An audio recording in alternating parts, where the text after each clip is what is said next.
All right, Kingkillers, we're covering chapters 89 through 92 in this episode. We get to talk about one of my favorite sections in the entire series in this one. We see the crew at the end of the rope when, thankfully, Tempe finds the bandits. Then we get to the insane battle where Kvothe breaks out a voodoo doll and lays waste to the entire bandit camp.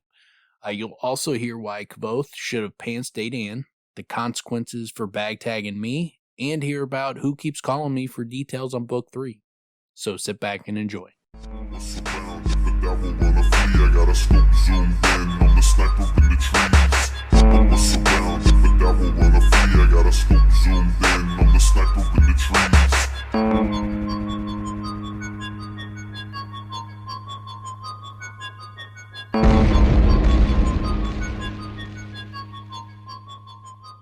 All right, welcome back to the Kingkiller podcast.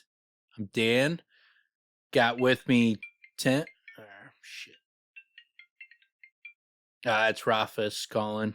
Let me turn that off. I don't want to take calls from him. He calls me all the time now. He's trying to get the subtext, what's hidden in the subtext, trying to figure out what to write for book 3. But I just keep telling him, you just wait for the podcast like everybody else and you'll learn. I gotta block that guy. What's going on here? So Rothfuss, man, he's always calling me. Oh, really?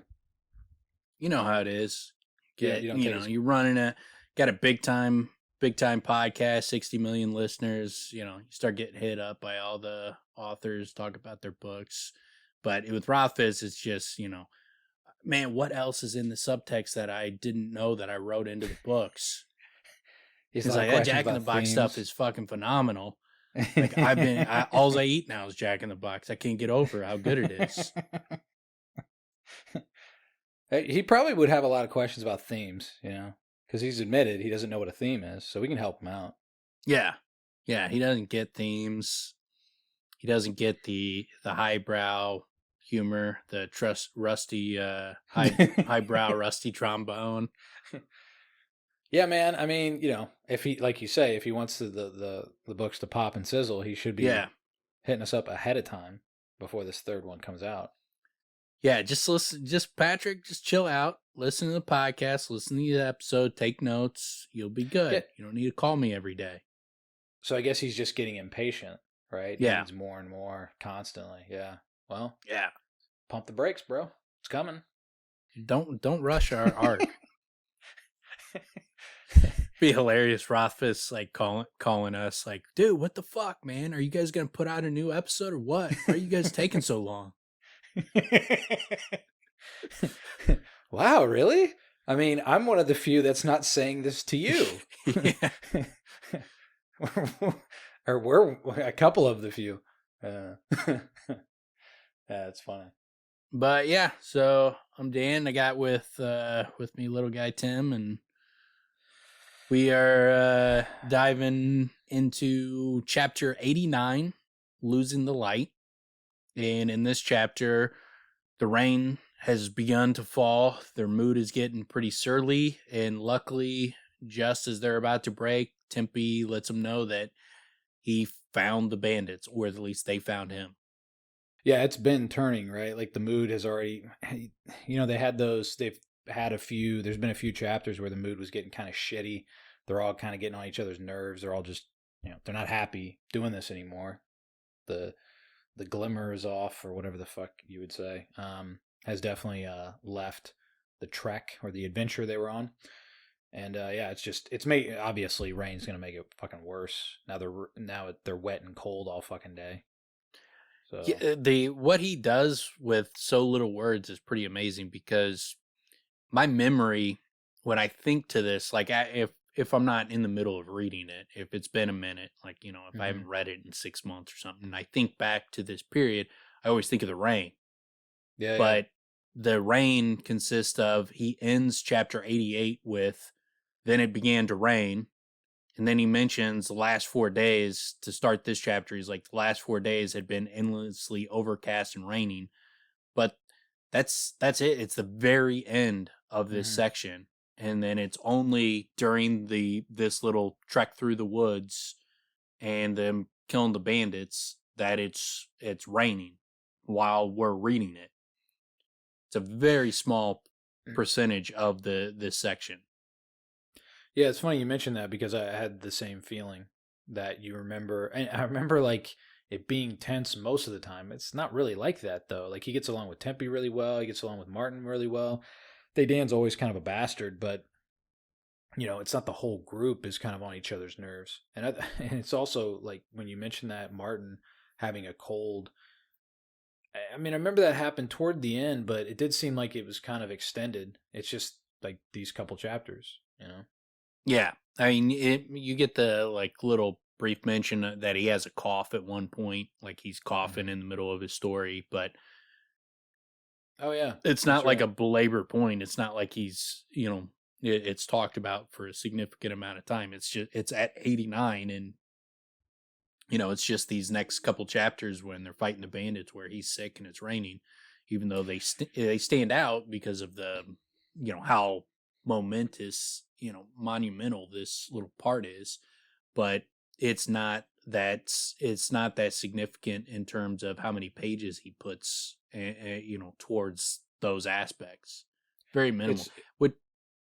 I was just going to say it's a really nice way to ratchet things up because it's always an option when you have them in the woods like this because of the terrain, the surroundings. It's another element of the world building, right? Like if all of a sudden there's storm and there's rain and whatever, I mean, it makes it 10 times worse for them. Like trying to eat wet bread at the end of a day and fucking wet shoes, like cold, wet feet is no fucking joke, man. If you've ever had a job where like until the end of the day you don't get to take that shit off and like dry your feet out, it's a son of a bitch. Yeah, I as young dude worked at a moving company and working in the middle of like a icy snowstorm where the ramp going off the truck was just a sheet of ice. Shit. Yeah.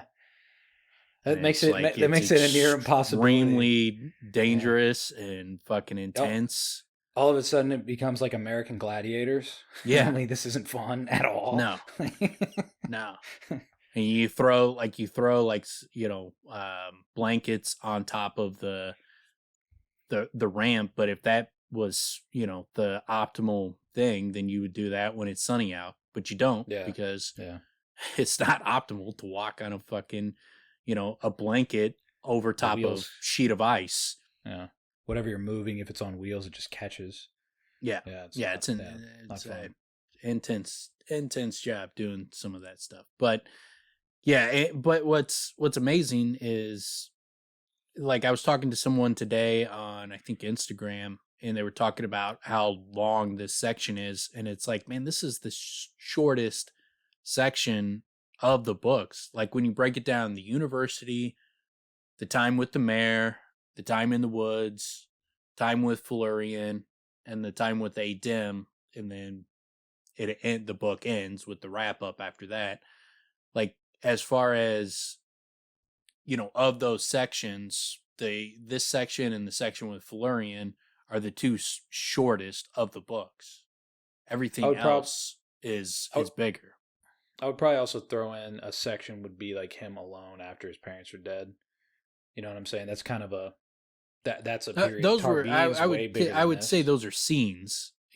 Like there's plenty of scenes in between. Like the time with the mayor. When I'm talking about the time with the mayor, like I break it down into scenes. There's the him being sick and that whole murder mystery type of thing, and then there's his time with Dedan where they're going through the garden, and there's the song. So like there's all these individual scenes, but I'm saying, like, as far as like when I break it down, like there's individual scenes within his time at the university or his time at the mayor or his time here.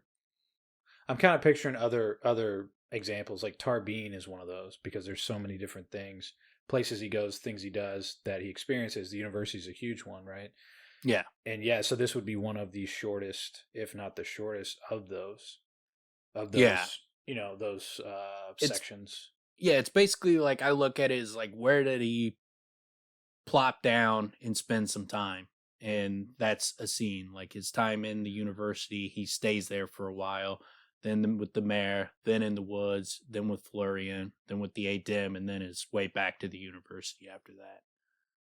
And I put that, that's kind of how I break down the book, and there's individual scenes in between those sections. But regardless, like the person talking about this, he's here for so long, it makes up less than 10% of the book. From the time he meets all these guys in Severin, he meets them there, to the time he leaves for Florian, it's less than 10% of the book. Interestingly enough, I have seen quite a few people cite this, which I think is crazy because what we're about to talk about is phenomenal. The way it's written, the way it's built up, the way it looks, the way it sounds, it's all fucking great, man. And then they don't, like, people will cite this and his time with Florian as like the reasons they don't like book 2 as much as 1. I've heard that a number of times. I would say, as far as like this section, they talk about it that it takes a long time. Like everybody loves, nobody talks bad about the resolution to this section. Yeah. But I think what happens is Rothfuss is an extremely talented writer, and he makes you feel what they're feeling. Like, so their impatience, they're in a slog. But when you think about it and you step out of it, it's not that long a period of time. It's less, if the whole time he's with them is less than 10% of the book. The time he's in the woods and with them, that's even a smaller section. And then the time between, they get to the woods and then this chapter, it's even smaller. And so, and then when you break that down, then you're having like the story with the moon, the story with Taberlin, the story with the boy that his ass falls off, Tempe, all the stuff you learn about the Adim culture, him fighting Dedan, him fighting the mercenaries in the bar, all these different aspects. Nobody talks bad about any of these individual aspects. The actual time where they're searching, they're looking in the woods, like he's searching with Martin or that, it's just brief mentions. It's hardly any part of the section. It's just it's a testament to his writing abilities that he gets you to empathize with these characters and to feel what they're feeling. And I think people take that, that empathy, and they think of, they're misinterpreting it. They're thinking that they're actually, this section of the book is a slog, rather than you're feeling what they're feeling going through a slog. What they go through is a slog, not what we read. Well, and I would say it's also a testament to Rothfuss's writing that he's able to have people empathize like that while also laying out those stories, which are huge for the world building of the overall world of the books, with the Jack story and the Taberlin and all those other things coming in as a background to what they're experiencing, what he's doing out here. And dude, and he comes out heroically. And if you go through the books just one time and you don't really get into the speculation, then you're missing some of the significance of this section of the books and those stories. You're missing how significant a lot of these aspects are if you're not trying to figure out what's going to happen in book 3. You're not going through the speculation and all the theories, because there's a lot with especially with the moon, the Ajax and the moon. That's a massive fucking story. Yeah. It's a creation war. That's what the whole, this overarching story, it's a massive piece of it. And so to think that nothing happens during this time, it's like, no, those stories are big. Those are big stories. The Taberlin with Skyphus, like that's potentially a story of Taberlin, whoever Taberlin is, whether he's his own character or he could be someone else like Telu or someone or Celatos or something of that vein. Regardless, it's him with likely a Chandrian story. It's a story like when you're looking for the pieces of the Chandrian and the Creation War, and those, they're subtly layered in there. Like all those pieces, those are part of the story. But if you only read it once and you're not digging any deeper, you're probably missing all that. So it's going to hit differently I still it's loved it the first time through, don't get me wrong, but so did I. when you go through it the second time, you appreciate how thick and the There's a lot of information is, density like to it. how much he packs into so little. There's also the buildup of the tension between kings. This is like the stepping stone towards embers to build a fire. You know what I'm saying? Yeah, In terms of like what's going to actually bring things to a head. It's this type of thing. And we don't know if this is it. It probably isn't, but it's this type of thing that's starting to move things to that direction of more animosity between people in those positions. yeah. It's phenomenal what he does in this section. I think it's underappreciated for how good it is and how many important events are in it. But when you're speculating, you're gonna fall back to these chapters in the section with Flurian. It's all there's so much more packed into it than you would ever realize on the first time through. Well, and speaking to the repay reading, like I don't know how many times I've read through this. This is maybe 4 or 5, and I'm getting a lot more like sleeping mind ability of Kvothe than I ever did prior through this section. And it's a lot of like, people that say Mary Sue, once he comes up on like the confrontation, there's no way to say that because they're completely ill prepared. Like Tempe's useless from a distance. He's basically useless. Like what's he gonna do until and I'll get more into it. It feels like Sleeping Mind takes over to a degree, but it's like there's not a lot they can do once it's like, all right, here we are. Well, fuck. And it's kind of like panic sets in. You know what I'm saying? So Yeah, I mean, I'm kind of going a little bit further, but the only reason why I'm bringing that up is like repay reading. Those things didn't occur to me on the first couple reads. It's just I'm going back for the ride. You know what I mean? But now I'm starting to see things in a different light and the small, minute details of how Rothfuss presents these things happening. yeah. And we'll get into it. But yeah, I think it's tremendous, man. But yeah, and then so we get, after he talks about it's rained the last 4 days, then, stories had stopped. Martin got a cold, and then the bread got soggy. Dedan was becoming unmanageable. Him and Hespa went to town, and instead of buying potatoes and bowstrings and other supplies, he just bought liquor. And Hespa left him, and then he comes back singing loud, making a bunch of noise, being a jackass. And so Kvothe pours his, when he waits till he passes out, and then pours out the rest of his liquor. And so things are getting, Dedan's getting a bit surly, and they're getting fed up with each other at this point. I mean, they're hiding, man. Right? The whole point is like. They're burning the type of wood so people can't smell it, and you're fucking singing songs loud as shit, like fucking idiot. Yeah, Dedan is done. He's nearly at the end of his rope. He is done with this shit, and the weather is, but that does a really good job of building the stakes and the tension. It's like he's had this slow boil of they just slowly but surely start getting more and more on each other's nerves. Now the weather's bad. Martin's sick. And, he talked about like when him and Tempe went to the bar to get supplies, how, the purse strings were getting a little tight, and they were running out of money. So he's built up like they're coming to the end of the road. If they don't find them now, their hope is lost. And then he gets to the point where it's like, this is it. If it keeps raining, we got to stop for a while, at least a while.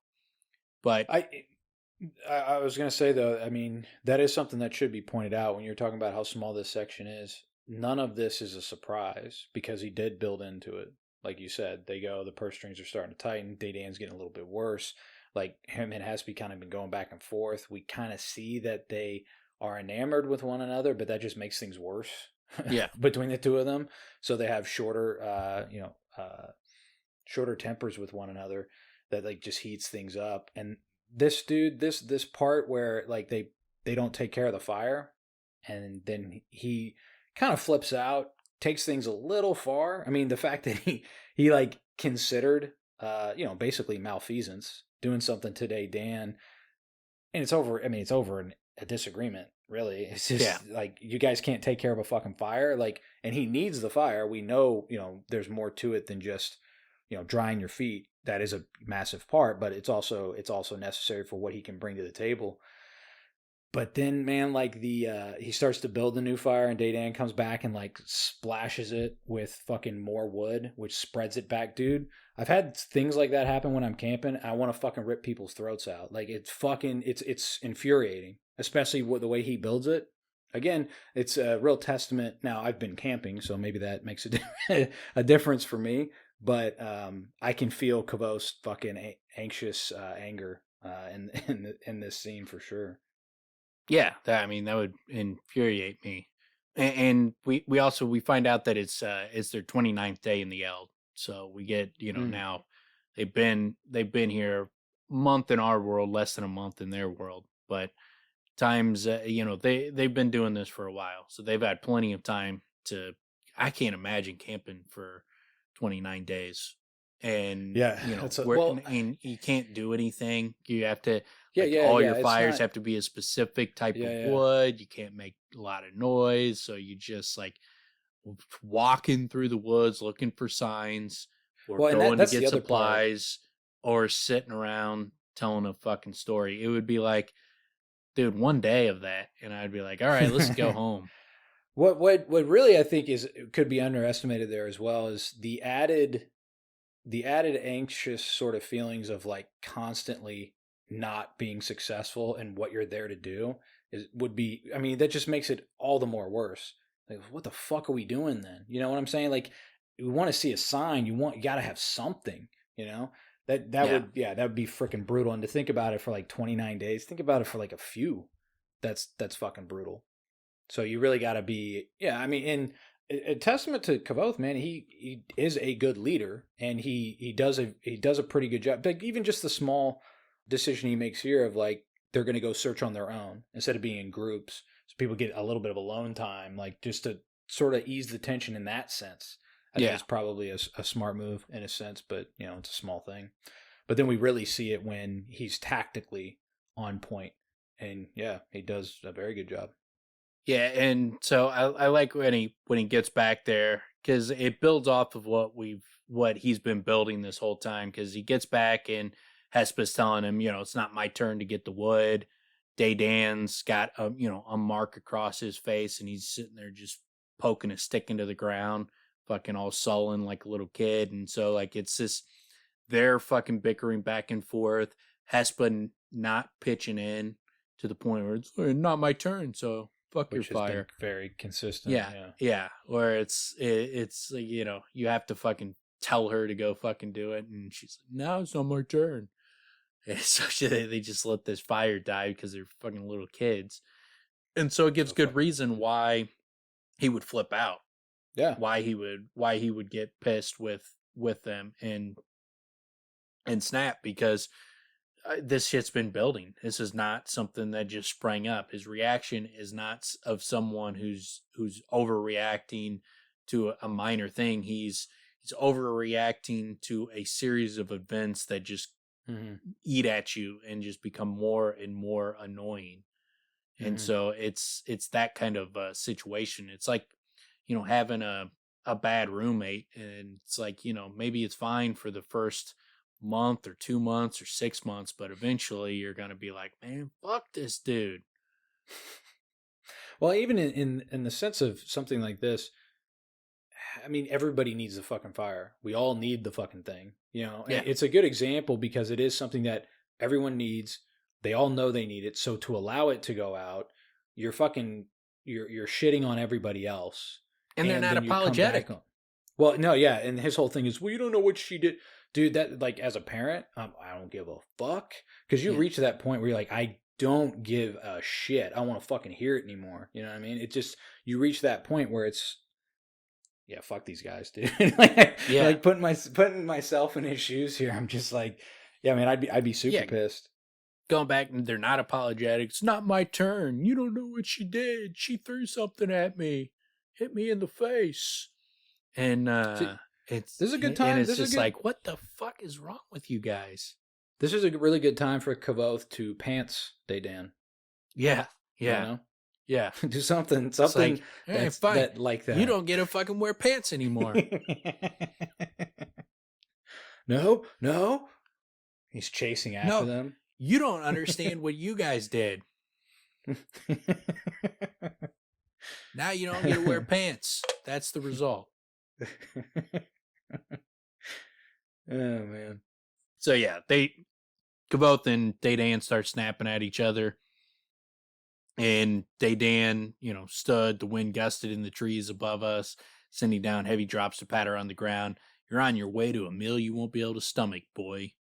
And then Kvothe, Dedan, if you take a single step towards me, I will lay such pain on you that you will scream for me to kill you. I stared him square in the eye. Right now I'm irritated. Do not even think of making me angry. That would make you nervous when you've seen this guy start fires with his mind. Kvothe has he has a real way of threat. He's great at threatening people, man. Yeah, like it's always over the top. He again, like we talked about in previous episode, he immediately goes to "I will kill you." Yeah. Like this, Dedan's like, "I will torture you up," and Kvothe is like, "I will kill you. I will lay such pain on you that you will beg to be killed." Yeah, man. He takes it to the to the ultimate level. Right? Yeah, that's it. That's his go-to. Murder. I'll murder you. Yeah, every time, man. And I will dance on your sticky bones, which I can appreciate because, like, I've definitely got a bit of that personality. It's like someone does something to me, my retaliation is going to be severe enough that you don't do it to me again. Yeah. That's not fun, but it's an effective way to prevent future, I don't know, stupid shit marker on a forehead or something. It makes it so, like, especially when you're kids in high school and people bag tag, or I had a guy I worked with at a bartending, and he bag tagged me, and he kept pretending he was going to do it for a long time, and I was like, I'm just telling you, if you ever do it and you cause me pain, I'm going to punch you in the nuts as hard as I can. And he hit me and walked away laughing.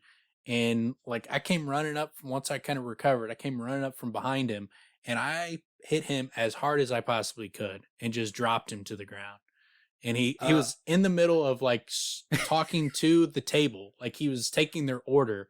And then I just ran up and punched him as hard as I could, right in his freaking nuts. And he's like on the ground, just like in front of their table. And I was like, sorry, had to deal with something. I remember hearing about this like right at the day it happened. Yeah, that's funny. I was like, I told him what would happen. But hilarious. I wasn't like wearing my uniform at the time, so like it just looked like a customer just ran up and punched their it looked like assault in the balls. It looked like Yes, it is hilarious.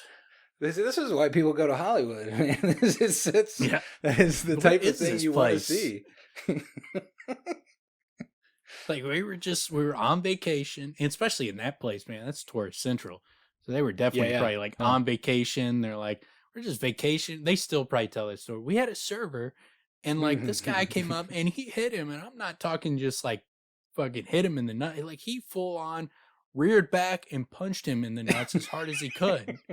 And the server was like dry heaving on the ground.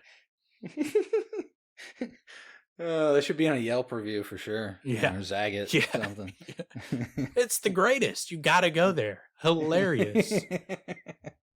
You know the places where waiters are like really rude to you? They're all rude to each other. It's fantastic. Yeah.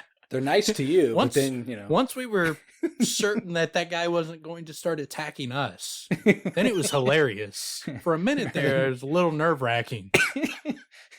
Yeah, then we were rooting him on. Well done. Yeah.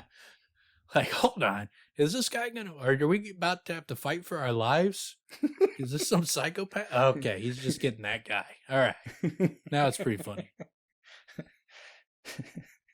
But yeah, that's Kvothe's mentality, and I can kind of appreciate it. It makes people think twice about doing something that's going to hurt you. Well, dude, I mean, and then after what does happen, man, I can't imagine. Like, and we see some of it where they're just like, man, I don't know what to think about this dude. Like, and then, like, just I love the idea that he ends up doing what he does, which is fucking incredible. And then like he plays the lute for a day. Yeah. It's like, what, like who the fuck is this guy, man? Like, yeah. And laying out threats like this, and you find out, oh shit, I'm glad I didn't fucking test this dude. Then Martin comes back, and Kvothe asks him if he's feeling any better. And this is another area where he just kind of subtly builds the tension. Where he's like, as I was heating the water, he had a fit of violent coughing that lasted nearly a minute. The rain didn't stop tonight. He would have to head into town and wait for him to recover. I couldn't risk him catching pneumonia or giving away our position to bandit sentries with the coughing fit. But also, too, the fact that he asked Martin, would you like me to make you some tea? And he says Martin had been turning down all his offers previously. Mm-hmm. This time Martin accepted it. So you get this guy's starting to get sick, and he's at a point where he feels real bad. And he just he doesn't belabor the point. He doesn't, take you through the whole process of this dude getting sicker and sicker and sicker. He just, that one little line tells you all about the previous events. You could picture it in your head. You could put the pieces together of this guy getting sick, like, nah, I'm fine. Leave me alone. I don't need your shit. I'm good. And then once he accepts it, then you're like, oh shit, this guy's really fucking sick. Yeah. And, a fit of violent coughing that lasted nearly a minute. And then going as far as saying if the rain didn't stop tonight, we'd have to head into town and wait for him to recover.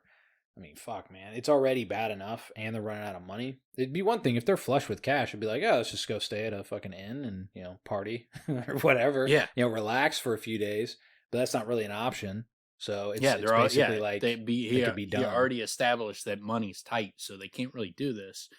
And catch the bandits. So, going back to town is almost the failure. End. Yeah. And all it comes down to is this was an annoying fucking trek where we failed. Yeah. So, I mean, he really does, with just a few limited mentions here and there, he really does a good job of just ratcheting up the tension and the stakes and the time's running out. And so he starts to just kind of build this momentum before he slowly builds this momentum, but he does build this momentum to where once you get to this part, it's just, you're fucking racing towards the end of this. Speaking of that, though, I did want to mention when he has his stare down with Dedan, he does also go as far as saying, he's talking about Dedan, he says he paused, and I could almost hear him thinking of every story he had ever heard about Taborlin the Great, fire and lightning. There was a moment of long silence as the two of us stared at each other, unblinking. So we get that Taborlin the Great, fire, lightning, so it's sort of building into, because we get more mentions of Taborlin, and then, it becomes like a direct connection that they make towards Kvothe, because they've never seen anybody do this, and they know stories of one guy that does shit like this, Yeah. Yeah, it also does a good job of, it builds into the mystery behind what he ultimately does, the fact that there is so much lightning and these big strikes and shit like that, where it could just be random. No, the visuals and stuff, or it could be more. But yeah, the visuals and stuff like that, man. He does it's again, like you've been saying, it's small amount of words. I feel like these chapters were probably written many, many times because he does so much with so little. And speaking to that, I mean, he's so good at then switching gears, because we're getting this little build up, and by the way, it's only been it's like 2.5 pages, and we get this build up towards, all right, well, now Martin's getting sicker. Well, shit, maybe we're done. Because if he's that sick, then maybe we're done. And then boom, Tempe, I killed 2 men today. Yeah, complete shift of gears where it's like, whoa, huh? Yeah, and well, I had actually thought today when I was reading, going back through these chapters, and I was, one of the questions I was like, man, if I had a chance to ask Rothfuss some questions, obviously one, what the fuck's up with that hole, and how are you going to fix that? But 2, when you wrote this fight with the bandits, how long was it initially? How how much did you pare it down? Because like it just seems like the perfect amount of words. Like there's no wasted words. Like, so I'm curious how long it was and how drawn out it was, because he does so much in it's such a short chapter for so much, such a crazy event to fucking happen. It's pretty amazing that he packs it in. I'd be very interested in like the revision process itself, like how many revisions of because it feels like this is written in sections, right? Because of the different element. Like he clearly has an overall idea of the end. We already know that we know he knows the end. It's how do you get there and all the things in between, and how you pit these people with each other, and then all the elements that you mix in. But yeah, then paring it down. The paring it down is quite evident from what we're talking about. That of just these first few pages of building, because he's been building to a number of these things. But again, like you said, I mean, it's a fairly short section, and then what he does in these couple chapters, it really gets pared down to where it's really the essentials. Yeah, and also too, splitting it up into multiple chapters also makes it feel more compact. You know, because like if it was just like 1 hour long chapter, it'd feel less compact than it is. But it's still there's not a lot of wasted, there's not a lot of wasted words. But dude, and then also, and again to the replay reading, man, there are elements of this where I'm like, I don't remember exactly how it goes down. And then for them to run into themselves again, it's like, oh yeah, oh that's right, fucking idiots. But then it still goes, like it still builds to, well fuck, we kind of have to, so they sort of get trapped into it. And I remember some of those elements, but I don't remember the exact way that it gets there. It's real satisfying, the way it builds to it, because it is like built up with, oh shit, now it looks like we're gonna fail, basically, but it's pretty great. So yeah, right as the tensions have kind of the hope is almost gone. Tempe says, "I killed 2 men today." I said, "What?" I asked incredulously. "I was attacked by 2 men behind trees," Tempe said calmly. I rubbed the back of my neck. "Damn it, Tempe, why didn't you say something before?" And I love that he's just like, it's not easy to kill 2 men. And Hespa asks, "Are you hurt?" And Tempe turned his cool look on her next, offended. I love I love that. Like he's offended, like you insulted him by suggesting that he might possibly have gotten hurt by fighting 2 guys. It's like, are you kidding me? It'd be like, I fought a 5-year-old and you're asking, did the 5-year-old hurt me? Yeah, she misunderstood his words clearly. Yeah, so he's just saying it's hard to kill someone, and emotionally, that just the aspect of killing someone, what it would do to you emotionally. So he had to collect his thoughts, and he wanted to wait until everybody got there. But he was like, they asked what happened. I was trying to find trail when 2 men jumped out from trees. What did they look like? Dedan asked, beating me to the question. Another pause. One your size, his arms longer than mine, stronger than me, but slower than you. His expression darkened as if he couldn't decide if he'd been insulted. Fucking Tempe, man. He's so great in these fucking chapters. But the other was smaller and quicker. Both their swords were broad and thick, edge on both sides. This long, he held his hands perhaps 3 feet apart. Thought the description revealed more about Tempe than the men he fought. Which it does. Well, like Tempe, is going into just like the pertinent details. How big they are, how good a fighter they were, how fast they are, what kind of weapons they had. Well, and then to find out that guy's massive. He's bigger than Dedan. He was like fucking massive. Like when you hear the details, like, man, yeah, Tempe's no joke. I mean, we've seen him fight, but yeah, I mean, and those guys had the element of surprise, man. They ambushed him. And tore him up. He doesn't go into detail on the fight. He doesn't talk about like, what he had to do to beat them in the fight. He just gives like the descriptions of their physical characteristics and their weapons, like, and their fighting skill. Like he's just like the bare minimum information. He just gives them that. Like that's all you would need.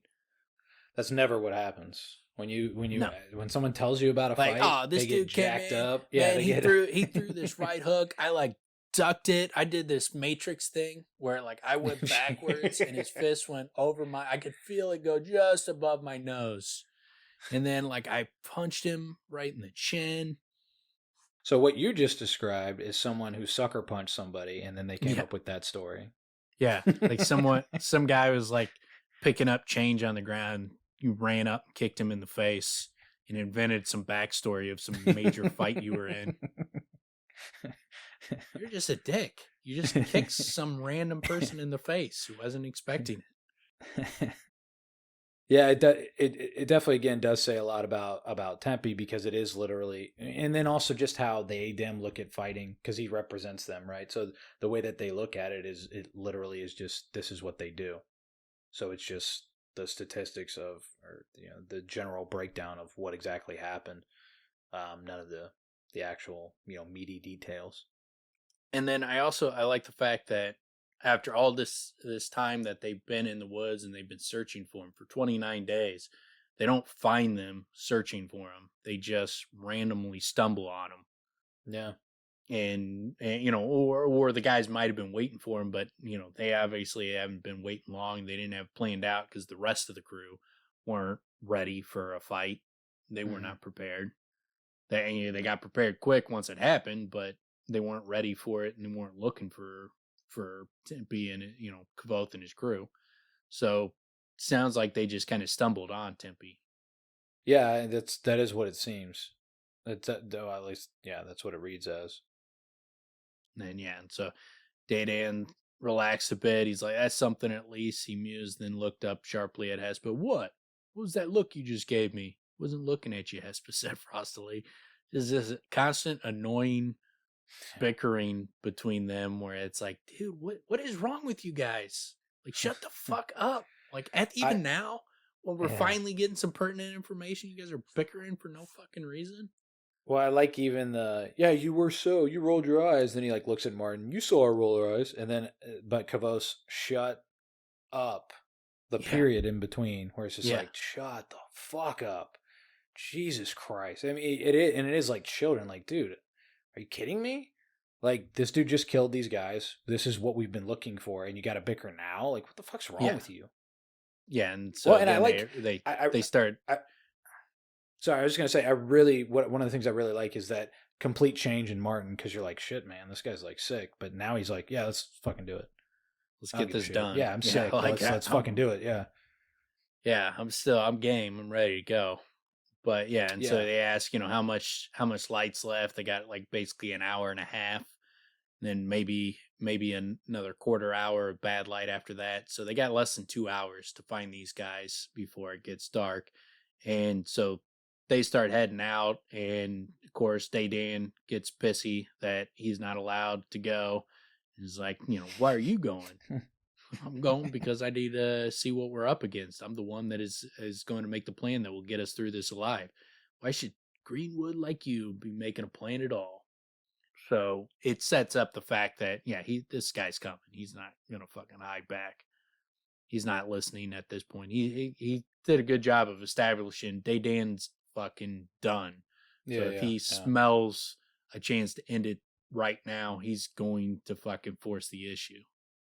Yeah, it's funny too because Martin kind of has his back in a way where he's like, yeah, he's not really all that bad, but it's like his actions don't fucking show that. This guy's he can't be trusted, man. Like if you're trying to go for element surprise and shit, like or trying to have a plan, dude fucking blows it up, man. Yeah, like this guy, you don't want this guy in your group. Not when he's fed up. He was fine. If this happened on day one, it would have been fine. He would have he would have listened and sat back. But after 30 days in the woods with the now been raining for 4 straight days, this guy's fucking done. He doesn't want to do this anymore. Yeah. Well, but that's when it's most important, right? I mean, shit. Yeah. He's a pain in the ass. But yeah, that's all I got on this chapter. There was one thing I just wanted to mention because I thought it was fucking great. Is that they kind of hit Tempe with questions. If they were waiting, they couldn't have been waiting long. This is when Martin's making an observation that that we may have stumbled on, whatever, or they might have been waiting, but that couldn't have been happening for long. And Tempe gave an eloquent shrug, which who the fuck else could you say that about? You know what I'm saying? Like I've never heard someone say they gave an eloquent shrug. So it's a funny. I'm like the reason why I mentioned the sentence is when other opportunity would you have when else would you have the opportunity to say that? I don't even know what it would mean though. What the fuck's an elegant shrug? Eloquent. Yeah. Eloquent. So his shrug meant a lot, which would mean only, I would assume, that would only mean something to Kvothe, but he's also just shrugging. So he's saying, I don't fucking know. Yeah. I don't know. I guess. Now that I pointed out, it doesn't seem that relevant. You can cut that out. But it does end on like an ominous sort of feeling, because he is going back and forth with Dedan. Dedan's just like, oh, in order. It's like, fuck, man. And then they eye each other dangerously again, but then thunder growls above the sky. And steady rain begins to fall again. All right, so chapter 90 to sing a song about. In this chapter, we get Tempe, Martin, and Kvothe go find the bodies that Tempe killed. They find the trail for the bandits, and as they are going to kind of hunt them down and find out where they're at, Dedan and Hespa show up, and after an argument, they decide that they're going to just go for it at this point. And when they get to find the bandit camp, they end up having to kill one of the sentries who they spot.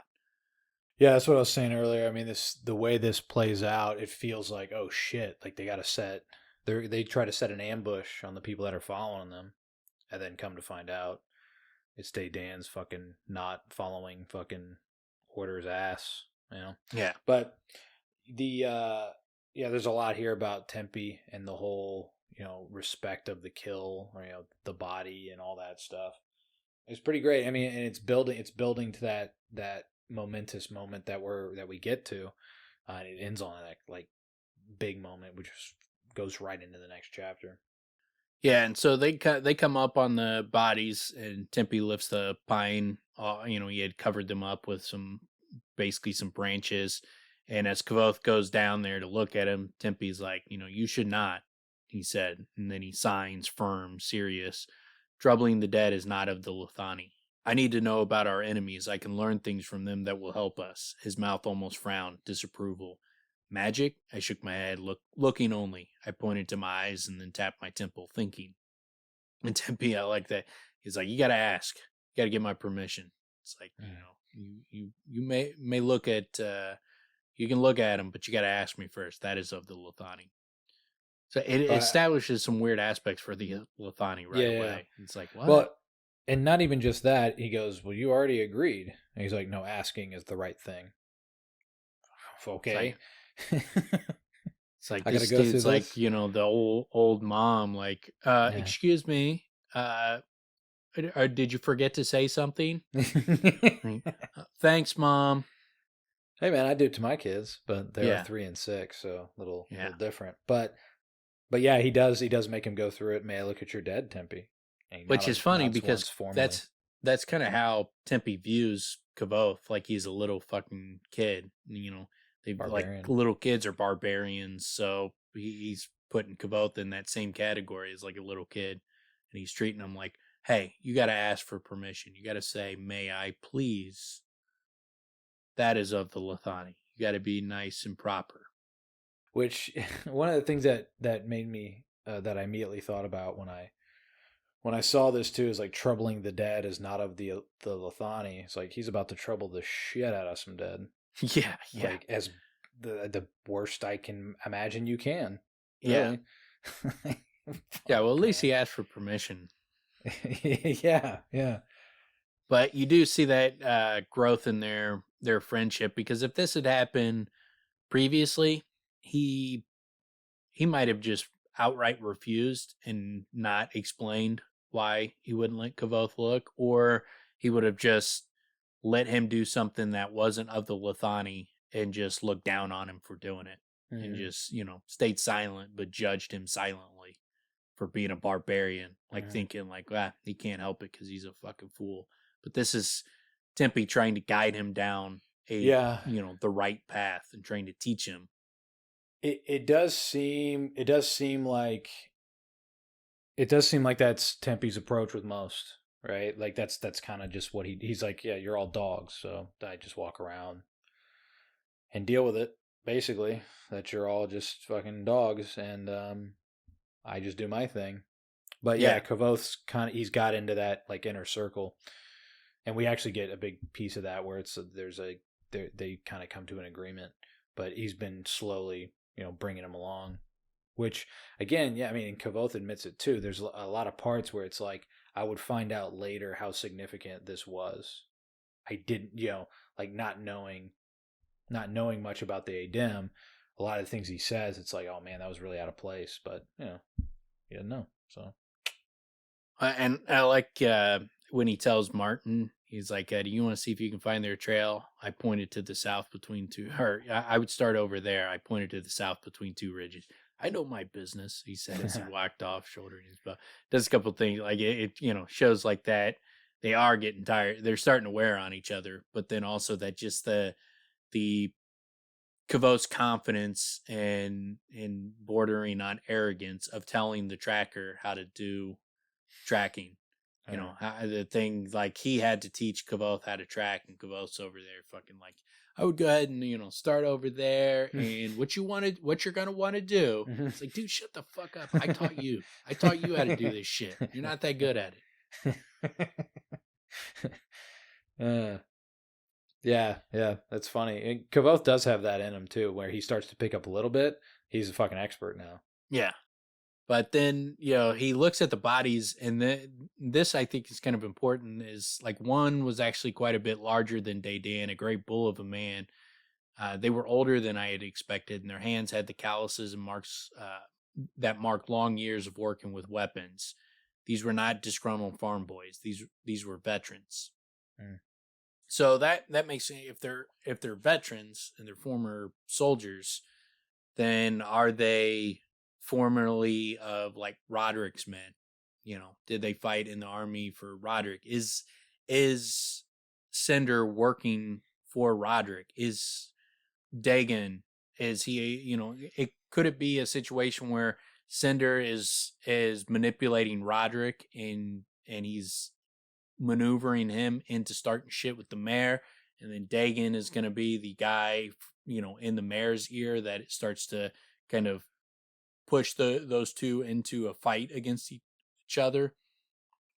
I could see a scenario where like Cinder is working with Roderick and he's manipulating him, and Dedan is working with the mayor and manipulating him, and Dedan could be either a Mir or Chandrian, and it could be, I would think if he's manipulating him into a war, I would think he'd more than likely be one of the Chandrian, but it could be a situation where these two are fucking with the most powerful people on the planet and maneuvering them into this war. The fact that they are veterans does say quite a bit about the group, right? It's not just some kids that need money, right? The picture we get of people joining, what do they call it? There's like a word for it, but I mean, basically they just take the king's coin or something like that, right? So they join up because they don't have fucking other options, man. This is not that, right? These are veterans. And they're not fighting a war. They're being criminals. Yeah. They decided to become criminals. Well, and they're veterans. Like they, but it's also, it's criminal activity on the part. It doesn't mean they're not.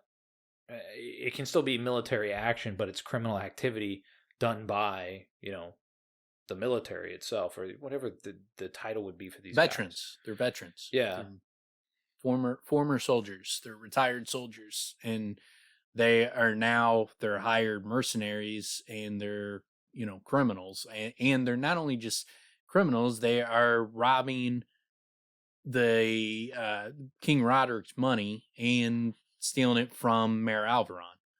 So like to get hired to do that, you wouldn't think that this would be like something they would do.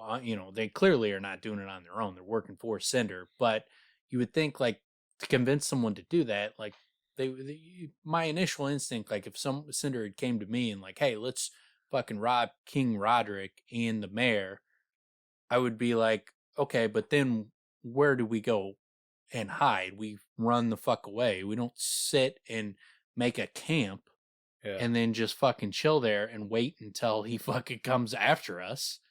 Like, that's stupid. Yeah. Like, he's got to fucking take care of us. So, like, we can't, unless we have an army that can defeat the mayor, we're going to have to fight him. Like, this seems extremely risky. So, like, to get these veterans to be able to sign up for that, you would think like this has to be, these are our king's men doing their king a service or something along those lines, where it's like not just we're here to because we want to fucking rob people because we need the money. Because why didn't they just fucking bolt? Look how much fucking money they had. Why didn't they leave? That's kind of what I was getting at when what I was trying to say was they're still working for the king. I was saying they're like doing illegal things under that guise of a military action. You know what I mean? They could be. I mean, we don't know exactly. It could just be that they're working just for Cinder, and it's just Cinder's in charge. But it could be also that there's bigger people in the world at play, like King Roderick. Yeah, I mean, there's definitely some bigger intrigue that's going on here, because when you consider all the players involved, I think could even go as far as does Cinder have them under a, like, not a spell, but can they control or basically have it to where you're doing this, or we torture your family or some shit like that. I don't know. But yeah, I mean, you would think they would just start running off or something. Like, I mean, can't imagine. Yeah. I mean, how long have they been doing this? Like, I mean, and they're just sitting there waiting until an army comes for them. These have to be guys that have some kind of other motivation, and it can't just be that they're scared of Cinder or they want money. It's got to be something. Some kind of loyalty is involved or something along those lines, where they have loyalty towards Cinder for some reason. If it's just fear or money, seems kind of fucking weak tea for how long they've been there in the amount of risk that is involved and how much money they already had. You would think someone would be trying to just fucking take the money and run. Do you recall how long ago it was that we first heard like there was something in particular? They've been doing this for months. Yeah. I was trying to remember. I thought there was something that Rothfuss had put in that wasn't directly about like this particular, but it was, yeah, there's it's not just trouble. Yeah, they say months. Like, that's all its time frame, just months. So long time. I mean, months it signifies at least 2 to 3. So that's 88 to 132 days at least. So that's a long fucking period of time. At least, a quarter of a year to half a year probably in our time. It's a significant amount of money. Yeah. What they end up finding. Yeah, and so I mean there's got to be something going on there. I would like to know who exactly they're working for and kind of what their actual motivation is, because it doesn't make sense that they would just be trying to make money, because they would have ran, because the eventually an army is going to come for them, so that you can't do it forever. So you should have just took your money and ran. But yeah, so that's important that it's not desperate men. These are soldiers, former soldiers that could have hired themselves out to be mercenaries and done other things. They didn't have to do this. They had skills that they could trade on. But they end up finding the tracks, and they start kind of walking towards them, and they eventually notice that there's a couple of people following him, and he's like, when Kvothe comes up to him and tells him, hey, there's some guys following us, he's like, I didn't think you'd seen them. I smiled, stripped away water from my face with a wet hand. You're not the only one here with eyes. How many do you think there are? 2, maybe 3? Tempe drew close to us. 2, he said with certainty in his voice. I only saw 1, I admitted. But I love that. He's like, you're not the only one with eyes. Yeah. He's like, Martin's like, yeah, is he 2 or 3? And Timmy's like, it's just 2. Oh shit. Well, I only saw the 1. But Kvothe makes a plan for him to kind of go over the next ridge, and he has Martin positioned behind one tree, Tempe behind another, and then this is where it's not just that he's arrogant and he just thinks he's the best at everything. It's not the case. Because in this plan, he's like, you go here, you go here. When they go past this point, jump out, try to at least leave one alive, but they can't get away. So if you can't leave them alive, it'd be better to kill them than let one get away. But he comes up with this plan, and then Martin's like, what are you going to do? And he's like, I'm going to fucking stay out of the way. It's like, I'm not suited for this type of work. I'll just, I'll get in the way. He's like, I could try to do something to help tip the odds, but I'm not going to get in the way and try to fight hand to hand. He knows his limitations. Yeah. Yeah. And that's what I was kind of getting at earlier, where it's the idea of him being a Mary Sue would be, he just immediately excels and knows exactly what he's supposed to do. At least that's the way I would envision it. When it's like not that he suddenly feels useless, but it happens a number of times where it's like, well, fuck, I don't even know what I can do here. The prototype of a Mary Sue, it would be that in this moment, Kvothe would have been like, and thank God when I was 13, Master Brandor spent 6 months with me teaching me to become a master swordsman. So he's got everything. So so he just already had these skills, and we just no matter what comes up, there's someone who taught him previously. We don't ever experience him going through these or learning these things. We don't grow with him. He just, hey, and say, you know what, and I already learned that.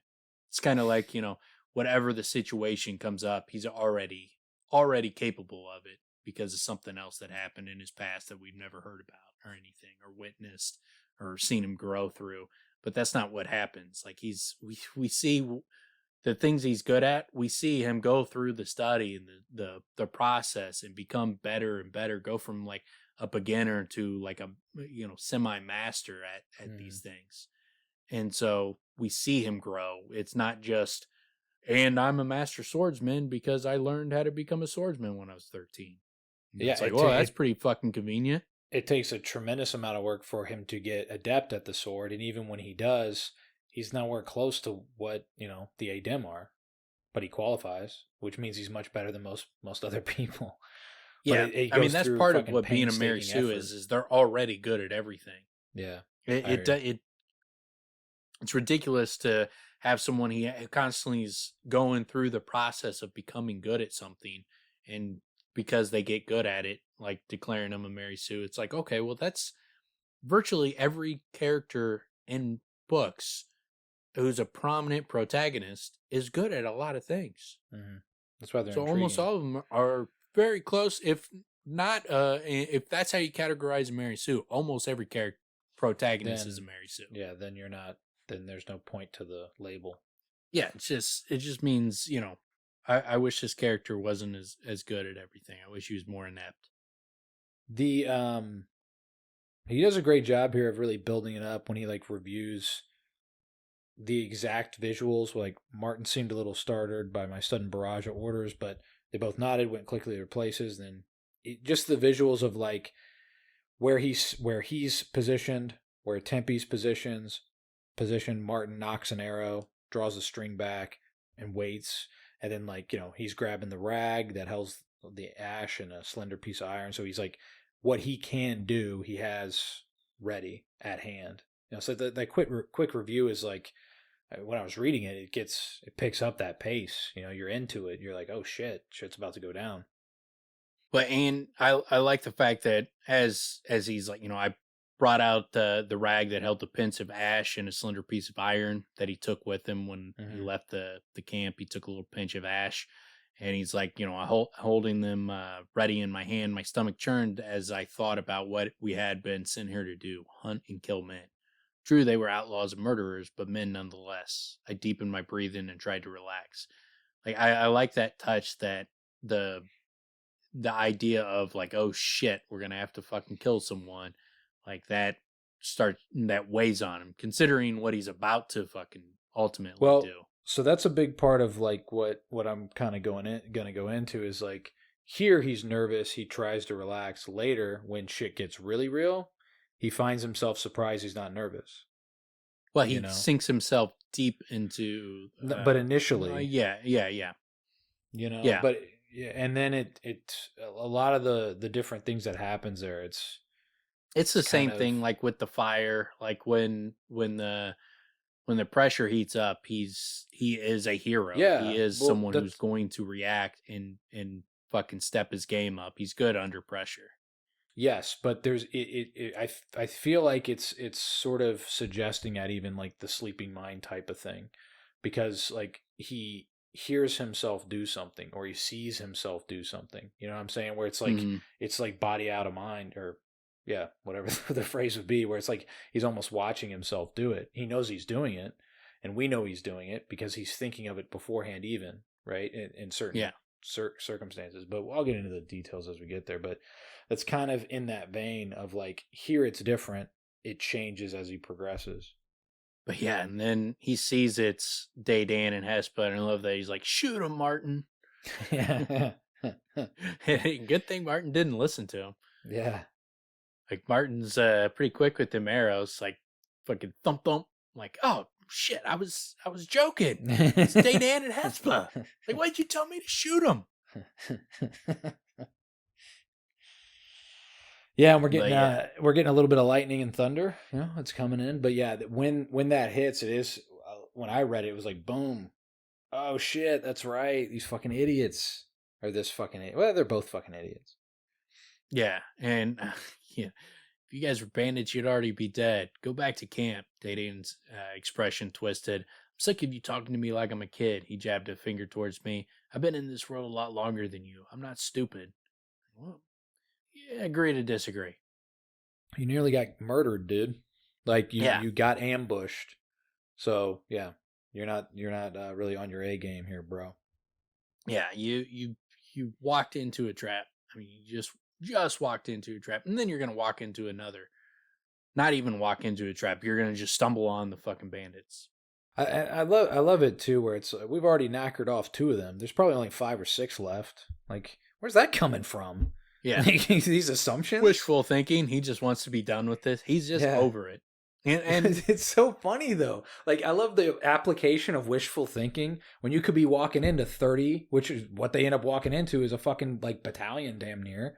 It's like, you fucking idiot. Like, wishful thinking could have got you murdered, dude. yeah, well, and it's very Should have. it's a very human characteristic because that's what a lot of people do when their patience get frayed, Yeah, and yeah, yeah. you know, or you like see someone who's like, you know, super drunk and doesn't want to leave their car in like a parking garage, and they're like, yeah, fuck it, I'll just drive, Yeah. and just make the stupid decision because, you know, they want to fucking, they want to get their car home, they just want to get home, I want to be done with this, I don't want to have to deal with anything Yeah, else. yeah, And so they start making real stupid decisions. yeah, yeah, yeah. No, it's totally true. Yeah, and it's that's fucking funny to think about, because when you're obviously when you're removed and you're reading it, like, what a fucking buffoon.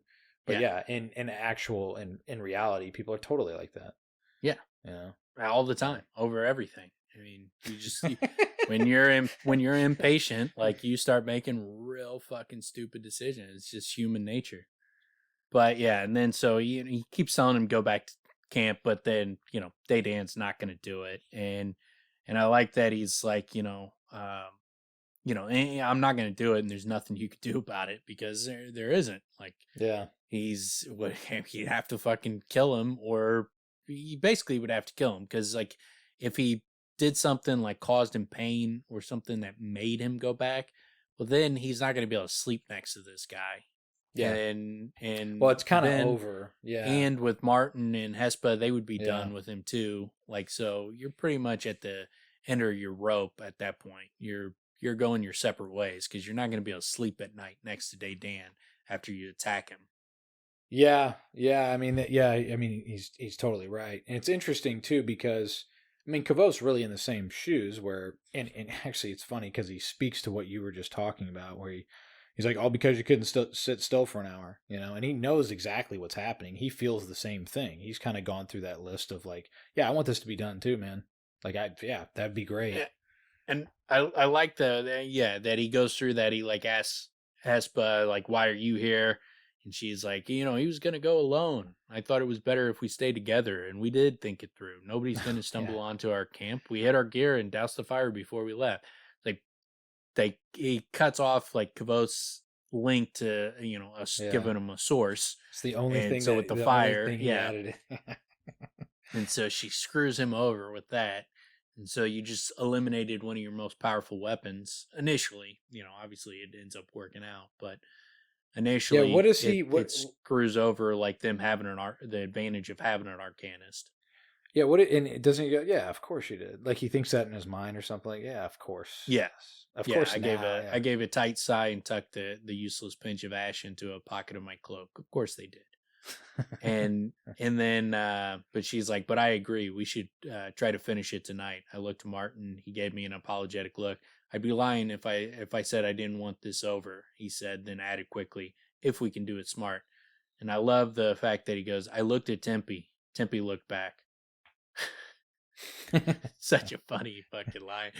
Like, he's going through asking them, like, what do you think? Like, oh, I think we should do this. What do you think? I agree. And then he looks at Tempe, and Tempe just looks at him, just blank face. Like, thanks, Tempe. Good work, buddy. Yeah. Can always depend on you to really help me out in this type of situation. Whoa. Quiet, Tempe. Tempe, stop talking so much. Stop trying to tell us what to do. But yeah, and then so, and he admits to himself that, yeah, he wants to get this over with. He just wishes, he had some control over the matter. And I love that when he goes to Dedan, he's like, all right, we're going to do this, but I need you to swear it. And then when he's like, they have their little, Martin's like, come on, Dedan, the boys actually got a fair bit on the ball. He set up this little ambush in about 4 seconds. His tone turned jocular. Besides, he's not as bad as that bastard Brinwy. And the money for that little privy dance wasn't half as good. Dedan cracked a smile. Yeah, I suppose you're right. So long as it's over tonight. But he knows, in his mind, he's thinking, nah, Dedan's, if he sees a chance to go his own way, he's going to go his own way. And so he's like, swear it on your name. And when he does, he's like, do you swear it on your name? He shifted from foot to foot for a moment, then straightened a little. I swear it on my name. I stepped closer to him and said, Dedan, very softly. At the same time, I fed a small, tiny burst of heat through the wax simulacrum in my pocket. Not enough to do anything, but enough he could feel it. Just for a moment. I saw his eyes widen. I gave him my best Taverlin the Great smile. The smile was full of secrets, wide and confident, more than slightly smug. It was a smile that told an entire story all by itself. I have your name now, I said softly. I have mastery over you. The look on his face was almost worth a month of grumbling. I stepped back and let the smile disappear, quick as a flicker of lightning, easy as taking off a mask, which, of course, would leave him wondering which expression was the real one, the young boy or the half-glimpsed Taberlin. Love that fucking image. Dude, it's such a great mind game. Like, he just fucking got in his head in such a great way. And then what he does after, man, fuck. Especially when you take into account what they've been doing for the last 29 days. They go and sit around the camp and they tell these fairy stories. They tell stories of Taberlin the Great and, probably all these powerful namers doing all these magical things. And so you're just living in this fantastical world. And you've seen him do magic, and then he fucking gives you some storybook magic right there where he's like, I have your name now. Yeah. And he feeds him that little burst of heat. That's a great mindfuck. Yeah. Yeah, man. He totally gets in his head. Yeah, the whole back and forth where it's like, Dedan's even like, yeah, okay, but then he like really puts the screws on him where it's like, no, you're going to say the fucking words. And then to even push it that far, man, he does the best he can, I guess I would say, but it still doesn't work. He still fucking walks into a fucking ambush or creates it. But yeah, and then so they send Martin out ahead. He goes in scouts. Here's where I thought like the plan was stupid. Like what I would have done, especially it's easier with hindsight. Is you have Martin scout ahead, and just like he comes back for you. Well, like okay, so he comes back and he gets Tempe and Kvothe, and he takes them to where he scouted, and then once they get to where he scouted, Tempe or Kvothe goes back and get Hespa and Dedan and brings them up. Yeah. And that makes sense.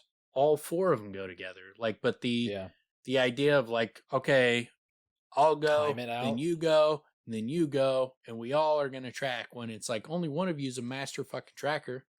Yeah. Yeah, I mean, it works for the Relying on their story. tracking skills as the sun's going down when it's raining sounds fucking stupid. Yeah, and they just walked into an ambush. Yeah. So, Yeah. it seems. Yeah, I mean, we are looking at it with retrospect, but yeah, it even when I was reading, I was kind of like, well, that's kind of weird. Or, like, I don't know, drop something on the ground. Like, here's a leaf. I'm going to have a fucking leaves, and I'm just going to drop them on the ground, and you guys follow the leaves. Like, we're going to have an obvious trail. Something, yeah. For what they're trying to do. Like, you would think they would want to make it more obvious. But yeah, so he goes out and he finds the camp. He's like, their camp is right up ahead. There's tracks all over the place. I saw light from the fire. How many of them? Martin shook his head. I didn't get that close. As soon as I saw different sets of footprints, I came back. I didn't want you following the wrong tracks and getting lost. I looked at the faces of my two companions in the dimming light. Neither of them seemed nervous. I might have felt calm too if I had had the opportunity to prepare some plan, some trick of sympathy that could tip things in our favor. But Dedan had ruined all hopes of that by insisting we attack tonight. I had nothing, not even a bad link to a distant fire, which helps build up the feat. Mm-hmm. The fact that, leading up to it, it's like he's the one that's out of place, and they're the ones that are built for this. But then once shit hits the fan, then it's his show. Yeah, well, and it's interesting because things really turn because Martin freaks out. He goes full on panic, Yeah. And that's also a kind of a gradual transition. I did want to mention, man, some of the visuals, like, and again, he does it with very few words. But even just his leadership role where it's like 10 full minutes, it'll be slower this way, but it's safe. Any suggestions? No one says anything. He's like, all right, Martin, it's your show. Come back if you run into trouble. So he's delegating, but at the same time still does ask for suggestions, you know what I mean? So he's delegating, but doing it with confidence, which, that's what you would want. But I just like little things like, Martin's leaving says, count on it, he said, and soon passed from our sight, lost in the blurry green and brown of leaf and bark and rock and rain. And then the next page, the rain continued to pelt down. The light was beginning to fail as Tempe and I. So you're there. You know what I'm saying? Yeah. Like just that leaf, great, the bark, the rock. It's like, I'm fucking there, man. They're just buzzwords. They're just images. And I mean, that just get thrown together, but it does exactly what it needs to do. And it takes me right there with it. That's why I say, like, he doesn't have any wasted words. He gives you a visual image of where they're at without overburdening you with so many details that you lose it. Like a lot of authors where they lose me. I don't know what it's like for other people. Maybe like more details help other people. But once you start going into too many specific details, you start to lose me, and it starts to become an image that I just can't see in my mind. You're describing too much instead of just saying the woods and letting me picture my own version of the woods.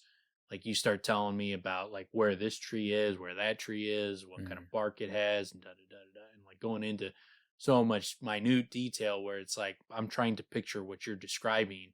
And I can't do that. It typically happens to me when someone's describing a room they go into, and then it's like these details in the room. If you get super specific, it's overwhelming, and it's just like, dude, there's no feeling left. I'm like trying to envision all these things, and it's too fucking much. It's like they're not trusting your imagination to fucking take control. They want you to see what they see instead of just giving you a broad outline and letting you envision what you want to envision.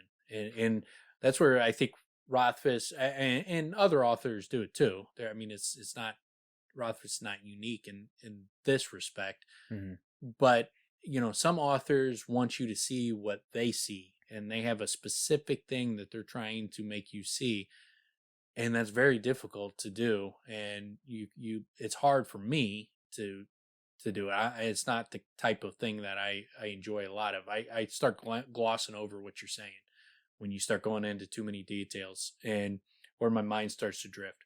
But the other way is like Rothfuss has his thing in his mind, but then he just like, he lets you have your own thing, and it doesn't have to be the same as his. And he's like, as long as everybody's got the general gist, it's the woods where, it's raining, it's starting to get dark, it's dusk, like, you got the basics of it. Like, okay, everybody got a picture of that in their mind. Okay, good. Here we go. Well, and in particular, why I like this part right here, why it's so effective when I'm going through the chapter, is the momentum's already building. The stakes are gradually ticking higher, higher, and higher. Now that they got Dedan and Hespe, now we know what the next thing is, right? And that's the big threat.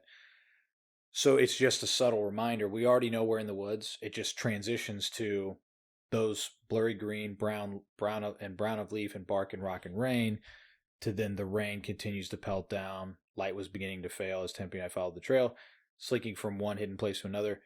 Noise, at least, was not a concern, as the thunder made a near constant grumbling overhead. So it's, again, you're now scaling the rock, you're following the trail, the thunder, and it's like, it's building, it's happening.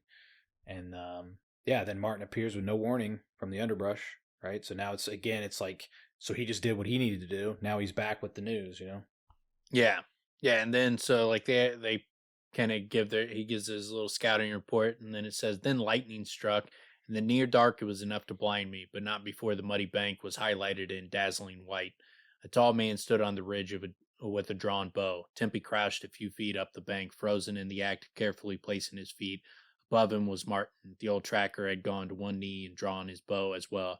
The lightning showed me all of this in a great flash, then left me blind. The thunder came in an instant after, deafening me as well. I dropped to the ground and rolled, wet leaves and dirt clinging to my face. Yeah, that's not a Mary Sue action. No. No, but I love that shit too. He did that in the alley, right? Where you threw the sulfur things, and that light where you just see like silhouettes. It's, again, I don't something even know, you can like, what do you mean, like, that's not a Mary Sue? Like, I don't even know how that would relate to Mary Sue. No, I'm saying I dropped to the ground and rolled, wet leaves and dirt clinging to my face.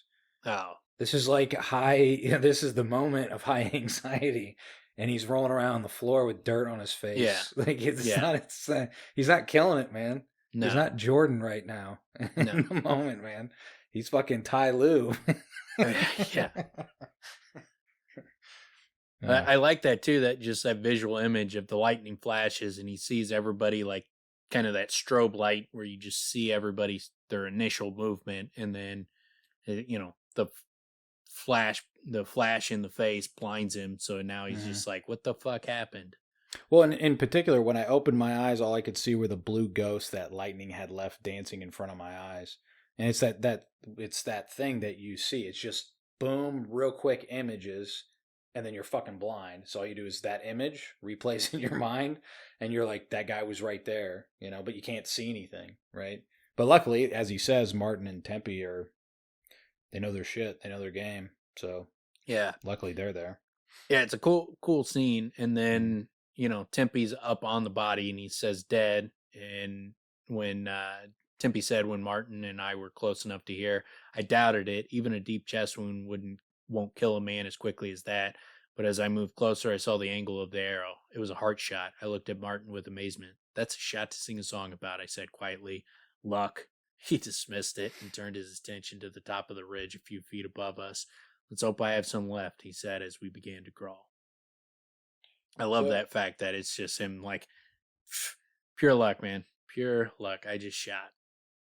What he should have done is launched into some Bon Jovi. What song? Shot Through the Heart. Oh. But You're Too Lame. Through the heart. Yeah. Mm-hmm. And I'm to blame. No, that's not how it goes. Yeah, because he's the one that shot the heart. I do also like, as I crawled after him, I caught a glimpse of Tempe still kneeling over the fallen man. He leaned close, as if whispering to the body. Then I saw the camp, and all vague curiosity about the Adim's peculiarity was pushed from my mind.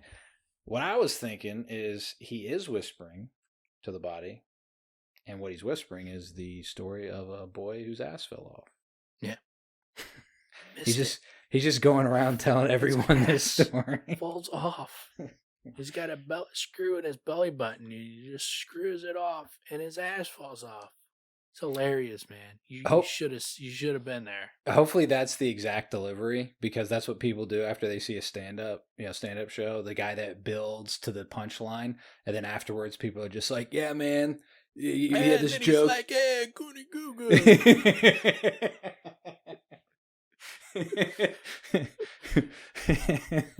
Like, that's not funny. How's that funny? It's like, I know you guys are gonna go home. You're gonna be fucking up all my jokes. It's such a I'll break my dick off in your ass. Yeah. I'm gonna break my dick off in your ass. That is classic. That's man. Was that Delirious? No, that's Raw?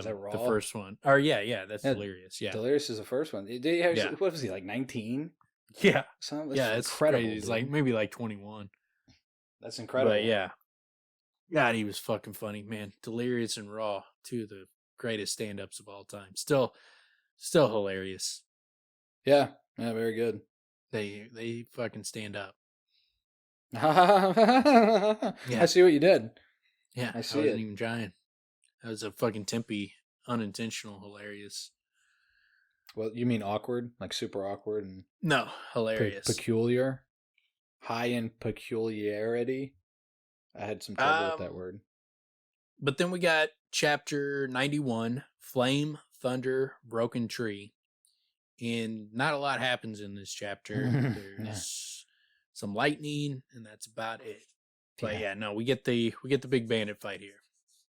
Super memorable. I mean, one of the most memorable images that stuck with me from reading the books like the first time. Something that just like really stuck out in my mind. But yeah, the ridge, the area that they're camped is, number one, a great place to camp. I've gone on these camping treks where you fucking hike for a long time, and then you're like, oh fuck, that's it. That's the perfect like little thing of water, and you got the tree, and you got like a ridge and all that shit. But it's also like kind of ideal for an ambush, seems, because those attacking you would have higher ground with that ridge. But then also Kvothe doesn't put two and two together, but when you consider the fact that they're able to put those walls up, completely changes the they're terrain. Well fortified, and they're trying to stay hidden. So being on a ridge is not ideal. You want to be hidden. And talk about like formidable number. What they were hoping for ends up being triple that. Yeah. Or like, well, much more than that. They were hoping for over 6, 20. 7, and it's like 20 to 30. Or at least 10 to 30 was kind of the number they gave, but it seemed like it ends up being I think over 20. They run down how many people he kills in the chapter we won't get to this week, but they end up running down the numbers. But and so he's like, the ridge we crouched on made a wide half circle holding the bandits' camp in the center of a protected crescent. So he says it's kind of like a bowl where they're on one of the upper edges of the bowl on the lip. Mm-hmm. And he's like, camp is a misleading term. Encampment would be better. There were 6 field tents, short and sloping, mostly intended for sleeping and storing equipment. The 7th tent was almost a small pavilion, rectangular and large enough for several men to stand upright. So that's where they're drinking their wine and playing Clue. Yeah, not Clue, Risk. They're playing Risk on a big table. They're all playing. What's the game they play with? He plays with Braden. Tack. Yeah. But then he sees they were bundled up against the rain, all of them with the hard-eyed, long-suffering look of experienced soldiers. So they're all soldiers, and we see that they're prepared. They're good soldiers. They're this isn't some just ragtag group. I mean, they snap fucking too. Mm-hmm. Yeah, and their leader, Cinder, it seems, he's on top of it as well, and he's leading them on, and they're like you said, snap too, and they seem to be pretty well fortified, but also pretty good at counterattack, I guess is what's going on here. Yeah, and so I ducked back below the ridgeline and was surprised to feel no fear at all. I turned to Martin and saw his eyes were a little wild. How many do you think there are? I asked, and he goes through the numbers, and it's between 10 to 30. So at best, we're outnumbered 2-1. I said, "Do you like those odds?" His eyes moved to the ridgeline, then back to me. "I'd take 2-1. We've got surprised. We're right up close." He paused and coughed into his sleeve and spat. "But there's 20 of them down there. I can feel it in my balls." It's a good thing that the mayor was like picking guys after checking on their balls, because he was right. He picked a good man who's got, can feel numbers in his balls. So that was a good choice. And I wonder what the mayor saw in his balls that gave him that knowledge that Martin would be able to count troops by feelings in his balls. Well, we talked about it. It's like the Magic 8 Ball type thing, right? Yeah, but I mean, he looks for. Yeah, but there's got to be something to it. Like when you're jostling them around, giving them a little shake. Like, what does it tell you? Like, what kind of superpowers do those balls have? It's something that only people like Mayor Alvaron are hip to. They know how to read balls. That's a good superpower for balls. I mean, you don't expect balls to have many superpowers, but being able to count numbers of troops is a good one for what they're doing. Well, imagine like there are palm readers out there. There's ball readers, man. It's just thinking about it sounds very uncomfortable, but someone being able to all this vein here, and it's only the mayor who can do it. Like, no one believes him. Like, he's like, "Hey, drop them drawers. Let me see them balls." Like, yeah, okay, dude. It's like, no, it's not like that. I can figure things out by looking at your testes. Jesus. It's like, I would have never believed it, but when I got there, like, I could see like 10 men, but in my balls, I knew there was 25. Yeah. And then the mayor would be like, "Yes, you are right. Yeah. It was in your balls. That's why That's why I picked you. That's why I picked you. Yeah. Never doubt me again." Yeah, instead of saying, trust in your gut, trust in your balls. It's all about the balls. Yeah. But yeah, and then so he tells him to go convince Dedan. And I like, he's like, he'll believe me. He's not half the ass he seems most of the time. And it's like that. He's a good dude and overall, but if you have to spend a lot of time with him and you're stuck in the same room with him for a long period of time, and he gets annoyed and wants to be done with it and do his own thing, he could grate on you in those kind of situations. But like, once the mission's over and they're just kind of fucking hanging out and they don't feel like there's something hanging over them, that they're trying to fucking finish a job hanging over him, then he seems more of like just a kind of fun dude to hang out with, a nice, happy-go-lucky type of person. He seems affable. I'll give him that. He seems affable, but man, seems like a guy would be fun to hang out with, would not be fun to be stuck on a out-of-town job with. Yes. Yeah, he seems, I don't know, man. I mean, you kind of said the same thing about old Cobb, that you and him would be best buds, No, same problem here. I said, old Cobb. I said, I like reading about him. He's funny to read, but I would not like if I had to spend a lot of time with him. Dedan, I would be fine with him, like if we were just hanging out at the bar and shit like that, and then go home, do our thing. But like, if you were stuck on an out-of-town job with him and you had to fucking listen to him whine and bitch and moan about every fucking thing every day, then it'd be like, dude, shut the fuck up, man. I'm tired of your fucking shit. I don't deal well with negative people to begin with, who just like constantly bitch and moan. It's like, dude, take that fucking rain cloud somewhere else. Yeah. Like, dude, like, fucking shit's hard enough without you fucking Eeyoreing next to me. It's like, I'm not good with real negative people who are always just looking for the negative in everything. Fucking hate that shit. And Dedan and Hespa would grate on me on those kind of things. It's that misery loves company shit, and they got to seek it out. They got to seek out the company, right? Yeah. Which the funny thing is, I don't want to be reminded about the how bad our job sucks or this kind of shit. It's like, nah, man, go find someone else to talk to about that. Or just the things about it that do suck, because there aren't all bad things, right? Or you wouldn't do it.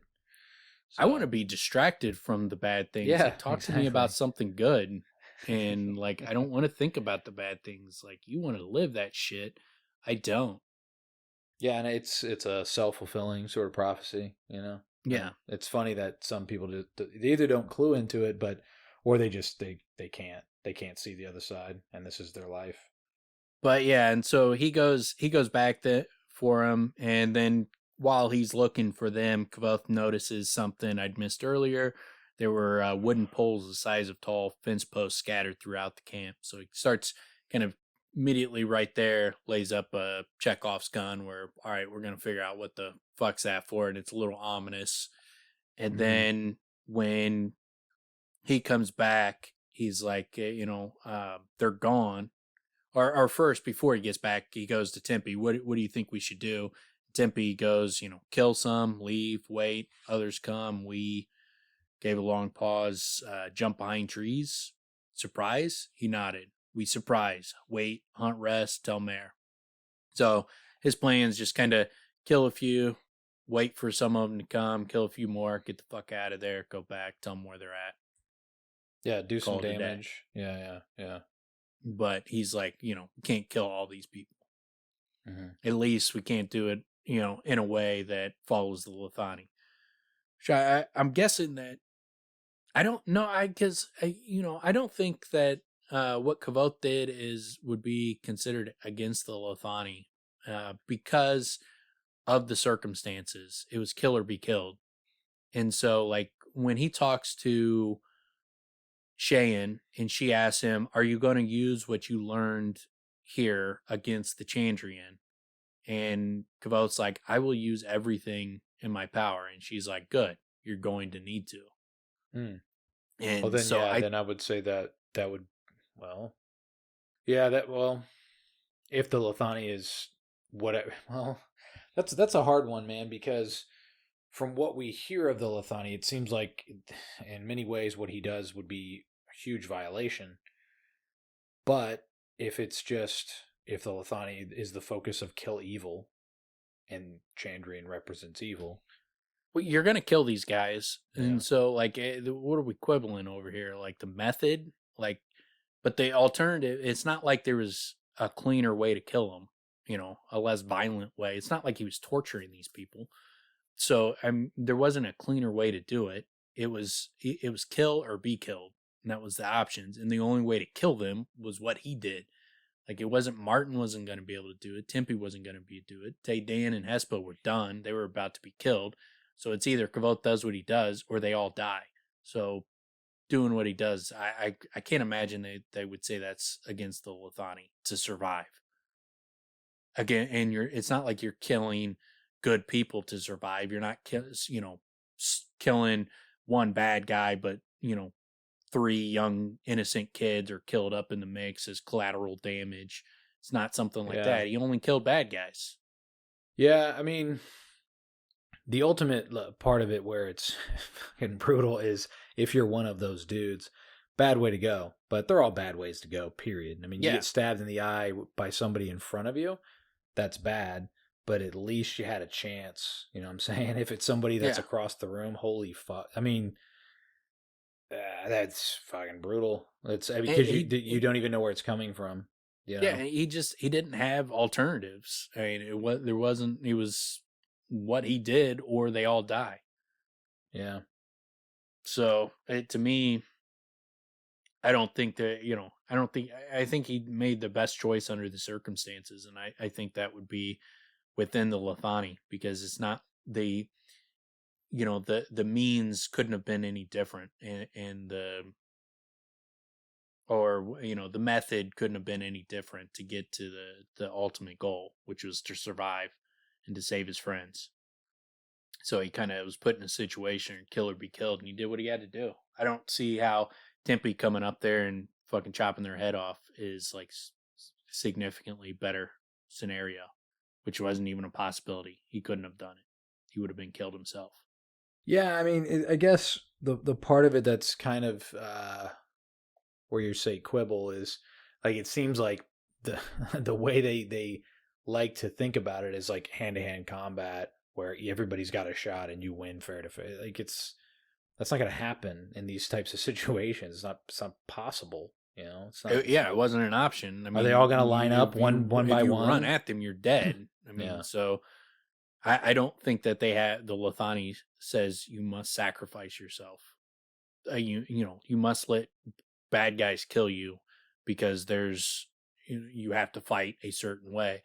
They just do what you got to do to win, and that's the objective is it's to do the right thing in the right way. But if you're trying to kill bad guys and the only way to do it is this way, how is that the wrong way? Like, what the fuck are we talking about here at that point? It's like, you killed them, but you didn't kill them how I would have killed them. It's like, well, go fuck yourself. Like, there was no other way to do it. You're gonna fucking nitpick, micromanage my killing of these bandits? Go fuck yourself. You would have died. We survived because of what I did. Speaking of, what just came to mind was Eddie Murphy and Bill Cosby saying, that he curses too much. Yeah. Are they laughing? Oh, yeah. Shut the fuck up. Yeah. Oh, man. And obviously Tempe doesn't think it's that big of a deal because he starts teaching him after that point. So it wasn't a deal breaker with him. Yeah. And then Martin comes back and he starts, panicking because he's like, he goes back for them and they had followed the wrong tracks. And so they're heading towards the camp and he's like, man, there's nothing I can do. I can't get them. And he's like, they won't be careful. They'll think we've scouted everything ahead of them. What should we do? And Kvothe, as he reaches into his pocket to grab Dedan's simulacrum, he's like, I can find them. But before I could do anything, there was an outcry from the eastern edge of the camp. It was followed a second later by a furious shout and a string of cursing. Is that Dedan, I asked? Martin nodded. And so then all their guys immediately hop too. They start swarming out of the tents and they put up their barriers and they get in positions and, start grabbing bows. And so you got like 5 or 6 guys with bow and arrows. And then they put up walls and make like a little fortress in the middle of this little bowled out area that they're in within a few seconds. So these guys are on point. Yeah. And that renders. So we already see, and it's pointed out, Tempe's suddenly useless, but now so is Martin because they put up those walls. You can't shoot him. Yeah. He doesn't have eyes on any of them at that point. And they did it in a matter of seconds. So, I mean, these are extremely well prepared, trained soldiers. This is not just some random ragtag group. I mean, you have to be able to do that kind of stuff to when an emergency pops up and everybody hops too. They all know what they're supposed to do. They all know their roles. You have to practice that stuff. Yeah. So these are trained soldiers and they've trained for this type of ambush. And so they're ready for it. Yeah, and it, Tempe was suddenly useless. He would be riddled with arrows long before it came close to the camp. This was the time when a skilled arcanist should be able to tip the scales. If not give us an advantage, then at least make escape possible. But I had no fire, no link. I was clever enough to make do without one of those, but without both, I was nearly helpless. And then he's like, there was a concert of gentle hums and the flight of arrows leapt over the eastern ridge. Martin stopped swearing and held his breath. He looked at me. What are we going to do? He said urgently. There was a questioning shout from the camp, and when no answer was forthcoming, another flight of arrows hummed from the eastern ridge, finding the range of their target. What are we going to do? Martin repeated. What if they're hurt? What if they're dead? Kvothe thought. And then he closed his eyes and, slid down the ridge, trying to gain momentum of clear thought. His foot bumped into something soft and solid, the dead sentry. A dark thought occurred. I drew a deep breath and threw myself into the heart of stone, deeper than I'd ever been before. All fear left me, all hesitation. And then shit gets fucking real fast. Yeah. Yeah. So, a couple things there. Clearly meditation is the answer. Right? That's when it came to him. Yeah. That's like if you're playing a game, something, football, baseball, basketball, intense situation, last second, running down, sit down, Close your take eyes. some deep breaths, meditate, and get yourself in like a zen-like state before you move forward. Yeah. There you go. Yeah. That's the key. Yeah. Yep. More players should do that. If Jordan had done that, think of how many game-winning shots he could have hit. Yeah, the shit ratchets up real fast, man. And now that I think about it, the fact that he goes deeper into Heart of Stone than he ever had before, that makes a lot of sense toward, it's actually kind of funny when he says, the guy, the bowman that he grabs, the sentry, he was a heavy man, but I hardly noticed. That kind of jumped out at me the first time, where it's like almost that sleeping mind thing. But then if he's in the Heart of Stone, that kind of speaks to that. And then he asked Martin, may I use your dead? Yeah. So creepy. Like, can you imagine like how creepy this? You could make this into like a horror fucking show. In the fact, the words were in a pleasant baritone, the calmest voice I had ever heard. So again, that's what I was getting at, where it's like he's removed from what he's doing. But again, I guess that could be Heart of Stone, right? So it's like he's that far removed that even his own voice, it's like he's hearing someone else perform these things.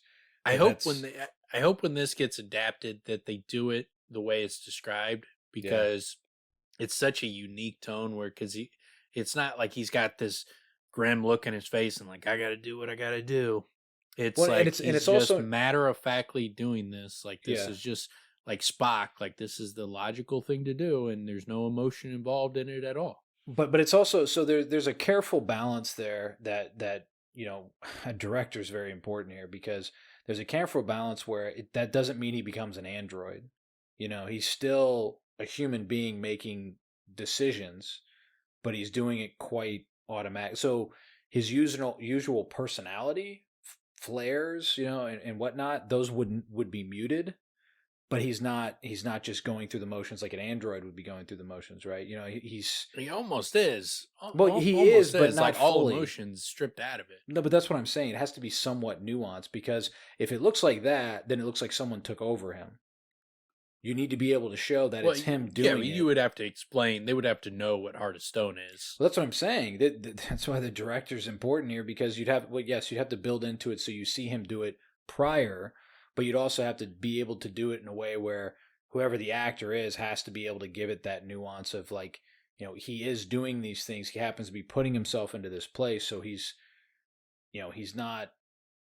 If you have to do it where it's like there's no emotion on his face. There's no happiness. There's no anguish. There's no fear. He's not. Yeah, it's not anger. Yeah. It's just like an emotionless. Like, I'm fucking, like, you're just mindlessly kind of like sawing, a piece of wood, where you're just kind of just doing what you got to do, and you're not thinking about it. Like, that's what you got to do to represent what is written, because he's doing what he's got to do, but he's not.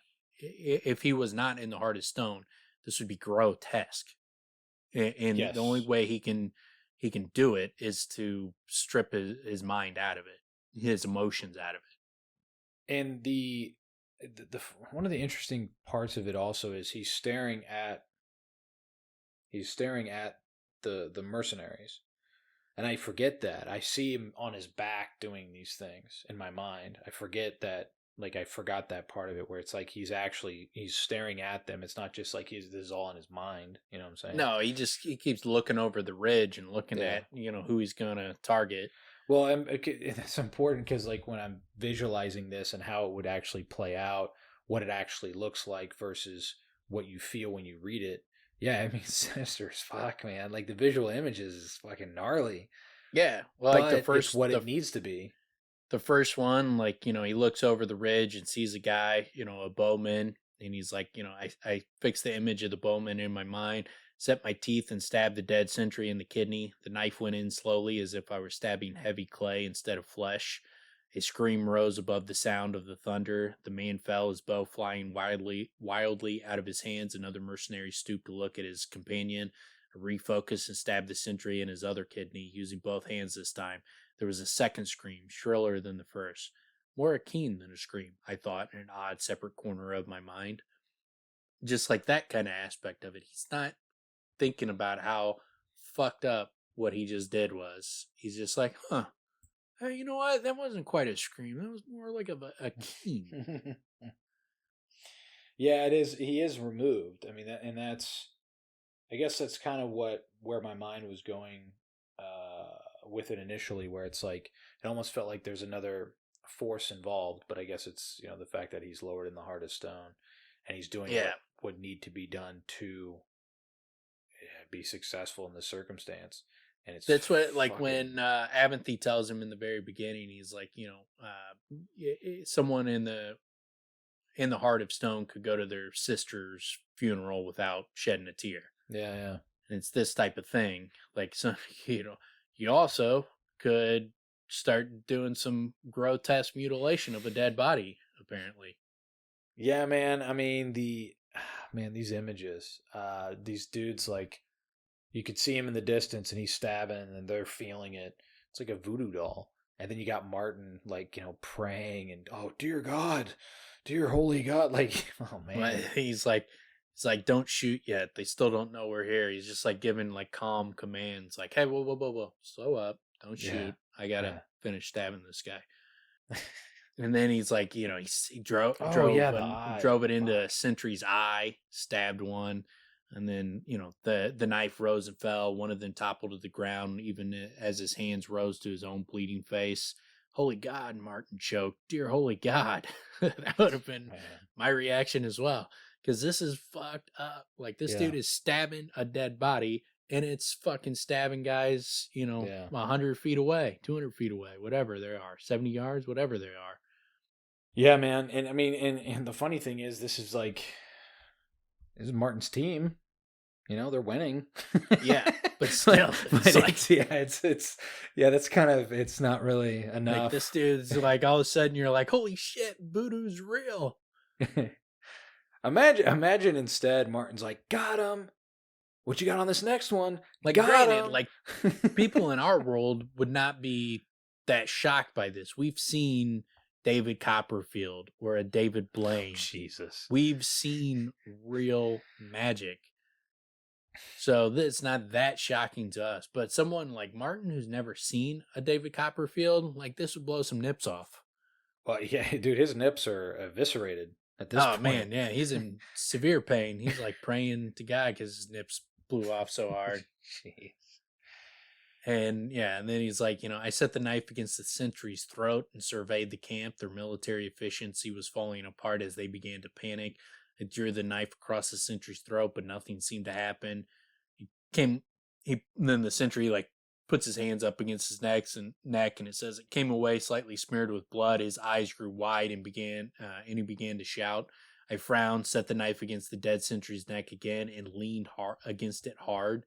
My arms trembled, but the knife began to move again, slowly, as if I were trying to cut a block of ice. The bowman's hands flew to his neck, and blood poured over them. It's fucking brutal. Well, it gets where he staggered, stumbled, and fell into one of the fires. He thrashed wildly, scattering burning coals everywhere, adding to the confusion. That imagery is fucking chilling, man. Yeah. And what he's also doing here is every step of the way it's getting harder and harder and harder, right? Because he's drawing, which I didn't put two and two together. We get it in a second, where he's drawing on his own body's energy. So he's basically he's what's the word there? He's sapping his own strength to be able to do this. So it's not like anyone can just do this. He's also doing the links, and he's heart of stone, and there's a lot going on here. That's why when like people say like like Kingkiller Chronicles, it's basically like the adult Harry Potter. Okay, it's one way to describe what's going on here. Oh man. Yeah, I don't think so. I haven't read Harry Potter, so maybe I'm missing the mark, but I don't remember things like this. No, not a lot of rape and murdering people by stabbing a fucking dead body over and over again, slashing throats, stabbing eyeballs and kidneys, and that's a much darker Harry Potter. Well, and man, he checks in so much too with what's happening. I was deciding where to strike next when lightning lit the sky, showing me a clear, stark picture of the body. The rain had mingled with the blood, and it was everywhere. My hands were dark with it. Yeah, it's gruesome. And this was what Martin is like, he's right there, because that's what we get. We get a guy like in complete like devastation of this event while it's going on, and it's successful, man. It's such an odd mingling of impressive feat with grotesque, gruesome imagery, and a dude doing something he's never done anything like this. You're not a lot of people were probably thinking about like all the ways you could use sympathy. Not a lot of people were thinking about like shit like this. Brutal, man. Yeah. But and then, he's unwilling to maim his hands. So I rolled him over onto his stomach and struggled to remove his boots. So fucked up. Yeah, but, and then I do like the unwilling to maim his hands, because I think that does foreshadow the fry cook accident where he mangles his hands and becomes Rashi with his mangled hands that Bast has to put a glamour on. That's why he can't do sympathy anymore. His A-Dam fighting skills are not as good because he's got them Rashi hands. Was this the where the whole fish fry thing was coming in that we're talking about? No, that wasn't the fish fry. This was the reason Kvothe starts working at Jack in the Box, and there's a fry accident where he gets his hands mangled in the fry juice. Juice? Yeah. The fry oil. The hot fucking searing oil. So he burns his hands up. Mangles his hand. That's what Rashi means, mangled hands. Hmm. So that's he's just a little bit of a foreshadowing him? of it. Yeah. It's a little foreshadowing. That's what Bast's nickname of him is a troll. Yeah. Yeah, this is really strange. I don't know why this came up in my mind somewhat. I shouldn't even talk about it. But the idea of the tendons in your body, without tendons, you're kind of fucked. Like if they were all cut, you're not going anywhere. You can't walk, you can't move your arms. And this idea, like, so instead of mangling the hands, he refocuses himself and saws through the thick tendons above the ankles and behind the knees and cripples two more men. Yeah, I mean, you've seen it with basketball players. Like, they tear a tendon in their ankle and you could see it shoot up their leg. It's disgusting looking. Yeah, it's one of those things where it's like, oh yeah, that's how like we're put together. you know, like once that's done, it's like, oh, so yeah, you're done. It's like something just like teared off his body, and now his muscle just like folded up like an accordion. Yeah, it doesn't hold together. Yeah, it just doesn't hold together anymore. Like, it's so gross. One of those. And then like when Kobe did it, like he did it, and then he limped to the free throw line, shot his free throws, and they called a timeout, and he just walked off the fucking court. Like, but he was done. Yeah, I mean, one of them. I remember seeing an Achilles, and his whole leg. The first thing was his leg shot up into the air because the Achilles breaking was just the force itself. Like his foot went flying up into the air, and it was like, oh, that's it. I'm not doing that for a long time. Yeah, it's gross. That's one of those gross injuries. If you see them, it's not as bad as seeing someone blow out their knee. But it's not as where their leg completely breaks. But that's a gross one when you see that ripple of the muscle going up as the tendon shoots up their leg. The compound fracture of the shin bone breaking through the skin is that's the most brutal. Worst, man. Remember that kid that played for Louisville that like broke his leg during the tournament? Yeah, the whole bench ran. Do you remember that? Like everybody Yeah, dude. Yeah, it was by the bench, and everyone at the bench just fucking ran in horror, just ran away. So bad. Yeah, that's like it's got to be the worst injury I've ever seen in a game. It was so bad. Yeah. It's so nuts that happened like on national television, and all these people watching live. I won't look at that stuff, but I saw that live. So it's like, Yeah, I don't search out the replays of things like that. I can use my imagination. Or you see it once and you're like, oh, that's really unfortunate. It's kind of like when people will tell me like, oh, this smells horrible. Smell this. No. Nope. No, you just told me it smells horrible. Oh, you gotta Why would I taste smell this. it? This is I terrible. trust you. I know what horrible smells like. I can picture it. But yeah, and then so he starts slicing tendons, and then he's like, but the knife was moving more and more slowly, and my arms ached with the strain of it. So he's starting to get more and more tired. And I like that it's not even just like that the magic is getting more difficult. It's just the physical exertion. It's getting harder because of the strain and the extra, because of the link is not perfect, and there is a little bit lost. Like one one tendon is one thing, but you're cutting two tendons, and so it's a little bit harder to cut two tendons. And then it's even harder because it's not a perfect link. It's very, very good link, but it's not a perfect link, so there is some loss. So it's even harder than that. Similar to like picking up one coin, it's not just picking up one; it's picking up both coins, but it's even heavier than that because it's both coins plus something else for the extra energy that it takes to to combine those things. So it's the same thing with the tendon. It's not just cutting one tendon; it's cutting multiple, but even harder. So he's getting physically tired. Well, and he does a pretty good job of giving us something to make it tangible. Where he talks about a moment ago, where it was like trying to cut a block of ice, and now it's like I was cutting wood rather than flesh. So I mean, these are things that there's some tangible aspect to it. One of the most effective things that does it is when he tries to slit the throat, it like doesn't work or it barely. So he has to kind of lean on it, and like you can just picture it. He makes you visualize some creepy shit in this one where he's like leaning on it as he's like slicing a throat. Like, I just gave him a little razor cut, a shaving accident. It's like, let me lean on this and really dig into that throat. Dude, and then also, and you're also able to picture being that guy because he grabs his throat and he's like, and then he starts freaking out, screaming. Yeah, and then holy shit! And this guy's like, trying to slit my throat. Yeah, and then he's successful, and then oh man! And then what do you do? Like, you picture like you all of a sudden like someone's using magic and nearly just slit your throat. And you can't see them. You don't know where they are. You're just like running around like a chicken with your head cut off. Like, what the fuck do I do? What do I do? That's where I'm saying, like, if we're gonna say, is it of Lilithani? If we're gonna say, does it violate anything? Put yourself in the shoes of the person. It's like this is one of the worst possible ways you can possibly die. There's nothing you can do. You don't see the attacker. Your skin is ripping apart, or you're getting stabbed into the eye. Like, Jesus, man. Yeah, it's brutal. So brutal, man. Stop trying to kill Kvothe and surrender, and then he would stop.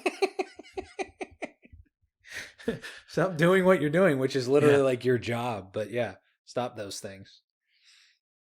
But I guess, this is what they signed up for, I guess. So in the middle, so in the middle of the chaos, a man emerged from the large tent at the base of the tree. He was dressed differently from the others, wearing a hauberk of bright chain mail that came nearly to his knees with a coif covering his head.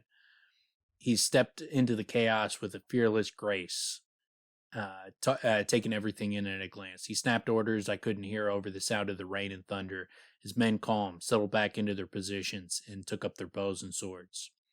So Cinder steps onto the stage, and I like it mentions like that how much he stands out, and then there was a fearless grace, and that brings a calming presence to the troop, gets everything back under control.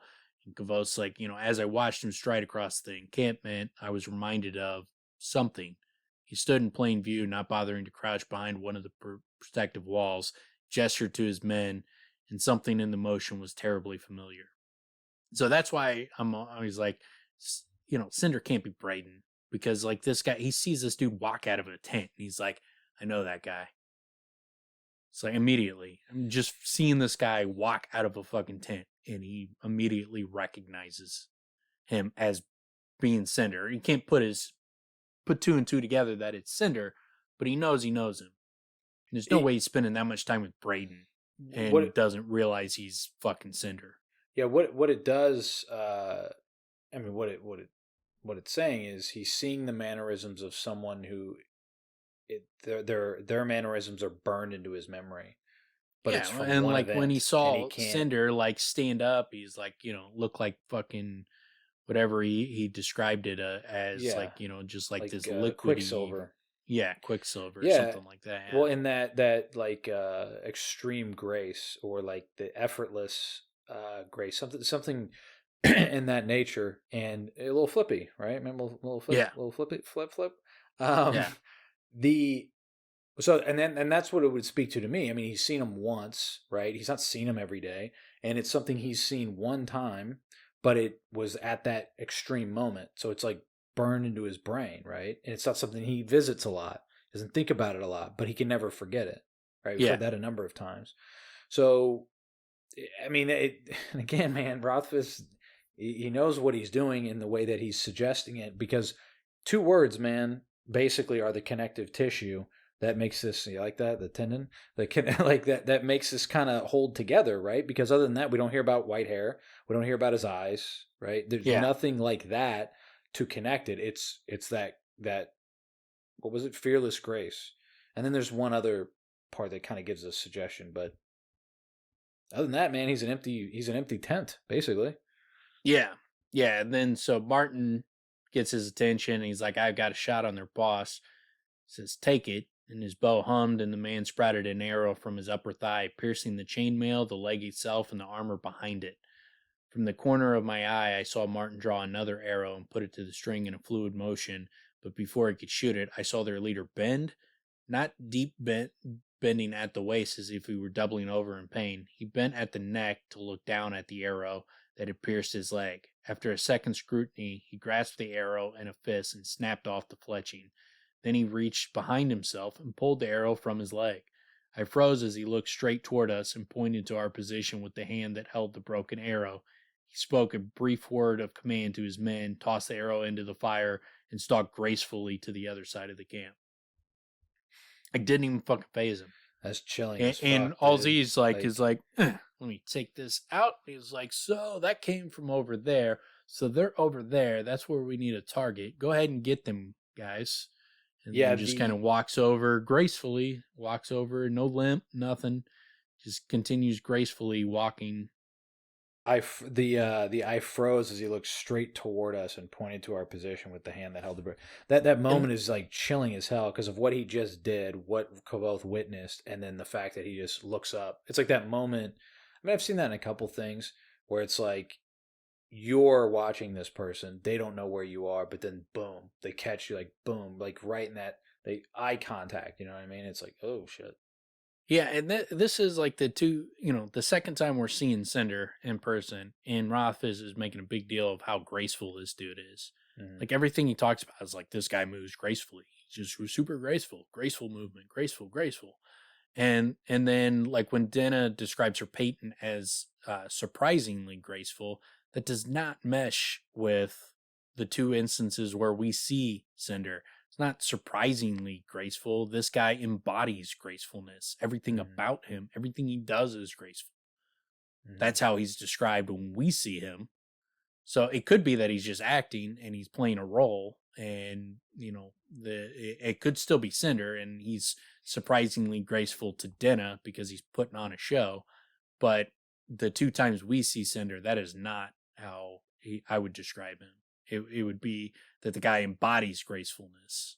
It's a really clever way to like muddy the waters and kind of throw people off the scent. It's really clever, man, because if you just look at it on its face, it's like, well, graceful, boom, got it. But yeah, that's surprisingly graceful, and it's when he's dancing, light on his feet, surprisingly light on his feet type situation where it's like, well, that wouldn't be surprising. That would be you would be like, oh, this, of course this guy would be, because he moves in the room like he's fucking Fred Astaire or some shit. Yeah. Or your equivalent of a graceful person, or whatever that would be. Would that be Chris Brown? Is that your equivalent? Your hero? Yeah, Chris Brown's pretty graceful. Jim Carrey. Yeah. Jim Carrey. I was thinking maybe Michael Richards. He's a graceful guy. Kramer, very graceful. Yeah. Opens a door like nobody's business. Yeah. Opens a door like nobody's business. Yeah. Quite a phrase. Yeah. And yeah, then we get, Martin starts praying, and we get, great Telu, overroll me with your wings, protect me from demons and creatures that walk in the night. And when he starts praying, one thing to keep in mind is the way he's praying is it's corresponds with the story that Trappist tells him in the basement. So it sets Martin up as a Mender. He's a believer in the Mender heresies, that Telu is Minda and, born of the Virgin Mother, and that kind of story that the Talons don't believe in. Well, and he even names Piriel and Yeah, and Puriel Minda, and Ordal, or and some of he the calls him angels. Minda. Yeah, so yeah, he's definitely a Mender. And then he even brings up you mentioned some of the imagery, or something along those lines, where he brings up the fire, like protect me with your fire. Yeah, Like, yeah, or you're, yeah, and the wheel and all that yeah. kind of stuff, and then Canis, he brings up in Canis. So yeah, he's definitely a Mender. Well, in the that's so funny. I guess there's two ways to look at it. Kavoth's protecting him, but I like to think that Kvothe secretly hates Telu, and that's why he kicks the shit out of Martin. He just starts kicking and afterwards, the only bruises, like, miraculously, Dedan has like a cut. Hespe had a knee arrow in the knee, and Martin's got bruises from getting kicked the shit out of by Kvothe. Yeah, Kvothe dragging him around and kicking him because he's talking about Telu. Kvothe's mad but about Telu, man. yeah, ducked my head and aimed a kick at the stupefied tracker, knocking him over. His arrows hummed past. He tumbled over, his quiver of arrows scattering down the muddy bank. More arrows sang overhead, a few of them sticking into trees. Soon they would get the range and start arching the arrows overhead, so they fell on us from above. Tempe, bring me the man's bow. So he has Tempe get the bow from the guy, and then he uses that to make a binding with the other archer's bowstrings. He binds the string that he's holding to 5 of the other bowstrings. Like, I took a deep breath and broke my mind into 2 pieces, then 3, then 4. In each piece of my mind, I held the bowstring. I forced myself to relax and broke my mind again. 5. Tried again and failed. Tired, wet, and cold. I had reached my limit. I like that he qualifies it. He's never gone to 6 before, right? No. But he qualifies like, well, tired, wet, cold, If it wasn't for I that, think if I didn't he was, go to 6 with against what's her face, Debbie? Didn't he make 6? He made 5 or 6. It was right in that well, range. didn't he have the same problem? Wasn't he tired, wet, and cold then? Yeah, I mean, Yeah. he either got to 5 or 6, but I can't remember if it stopped at 5. It might have been just 5. Damn, that says a lot about her ability. Of course, she had the brazier, but not at that point though. Not when he broke his mind into the 5th spot. She was reaching. oh, that's for right. it She at was that point. reaching. Yeah. And then she freaked. She fucking flips out. Yeah. Yeah. But yeah, and then I pushed the pain away and set my teeth. 5 would have to be enough. I drew my knife lightly across the back of my own arm, just enough to draw a little blood, then mouthed the proper bindings and drew the blade across the bowstring hard. So he cuts that, and then, all 5 of the strings break, and those guys are, now panicked and don't know what to fucking do. And then he starts to feel that he's getting binder's chills. Mm-hmm. It's like, if I didn't find a way to get warm, I would lapse into shock, then hypothermia, then death. So he's dying, and it's because he used the blood, which I think is important to note, that he has to, he can't just link the blood in his body that's in his body. He had to like physically like cut it so it's like outside of his body so he can make the link.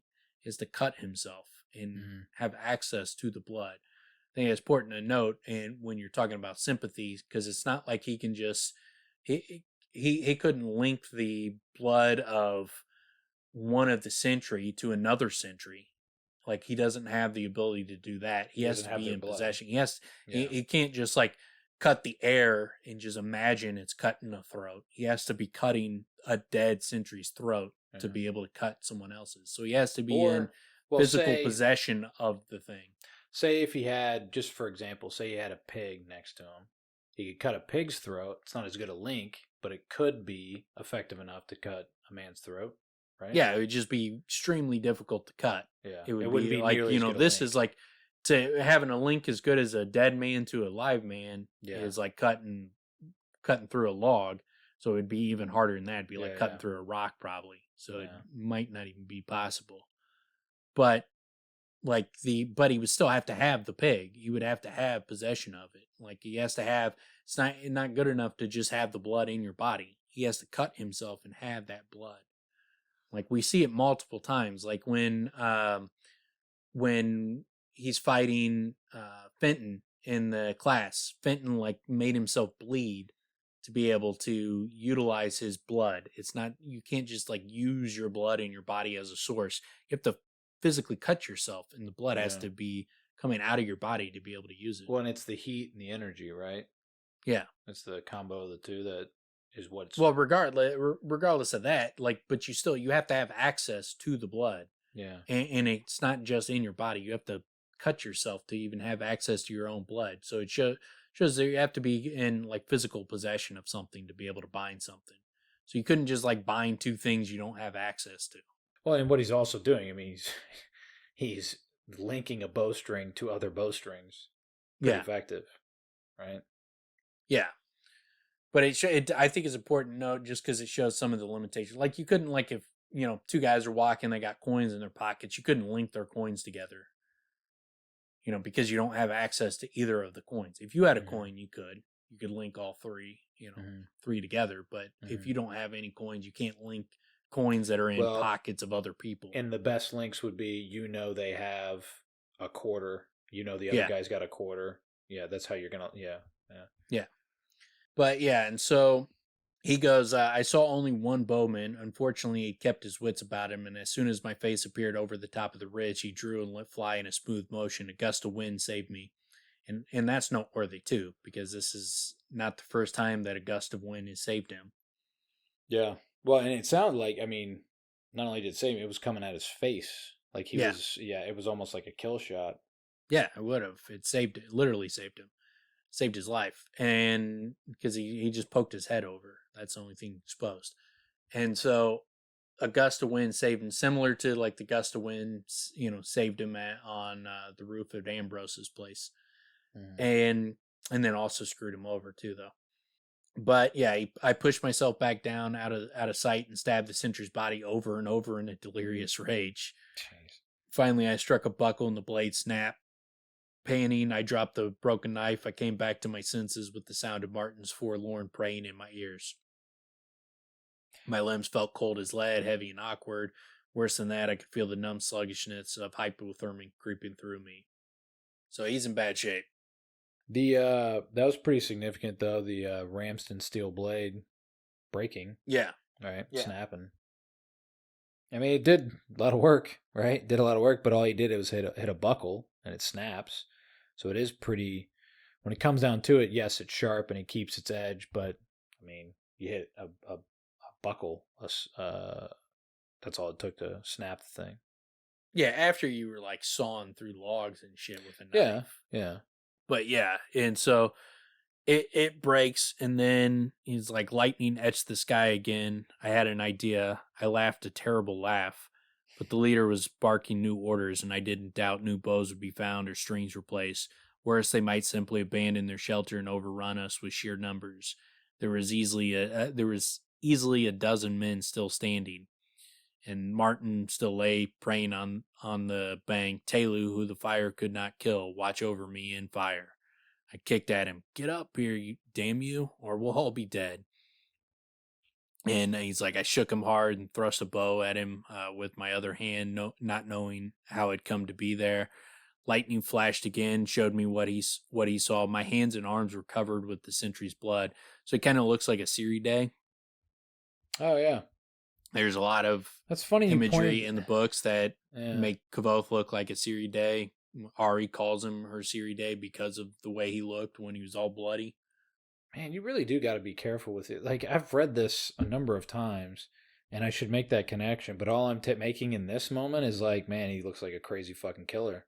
Yeah. Like, because he's covered in blood and rain, so it's going to be like splotchy, which is even more creepy in a way, you Yeah. know? Yeah, but yeah, But that's there's a a really lot good of point. Yeah. imagery that relates Kvothe to the Amir and specifically to the Siri Day. But yeah, and then so he tells Martin to shoot the tree, and Martin, I like the way it kind of resolves, where it's like he's praying as he's like pulling his bow out and getting his Yeah. string and getting the arrow ready. He's like, Telu, who held Incanus to the wheel, watch over me in darkness. I turned my attention back to the camp. Their leader had brought them under control. I could see his mouth shouting orders, but all I could hear was the sound of Martin's trembling voice. Telu, whose eyes are true, watch over me. Suddenly the leader paused and cocked his head. He held himself perfectly still, as if listening to something. Martin continued praying. Telu, son of yourself, watch over me.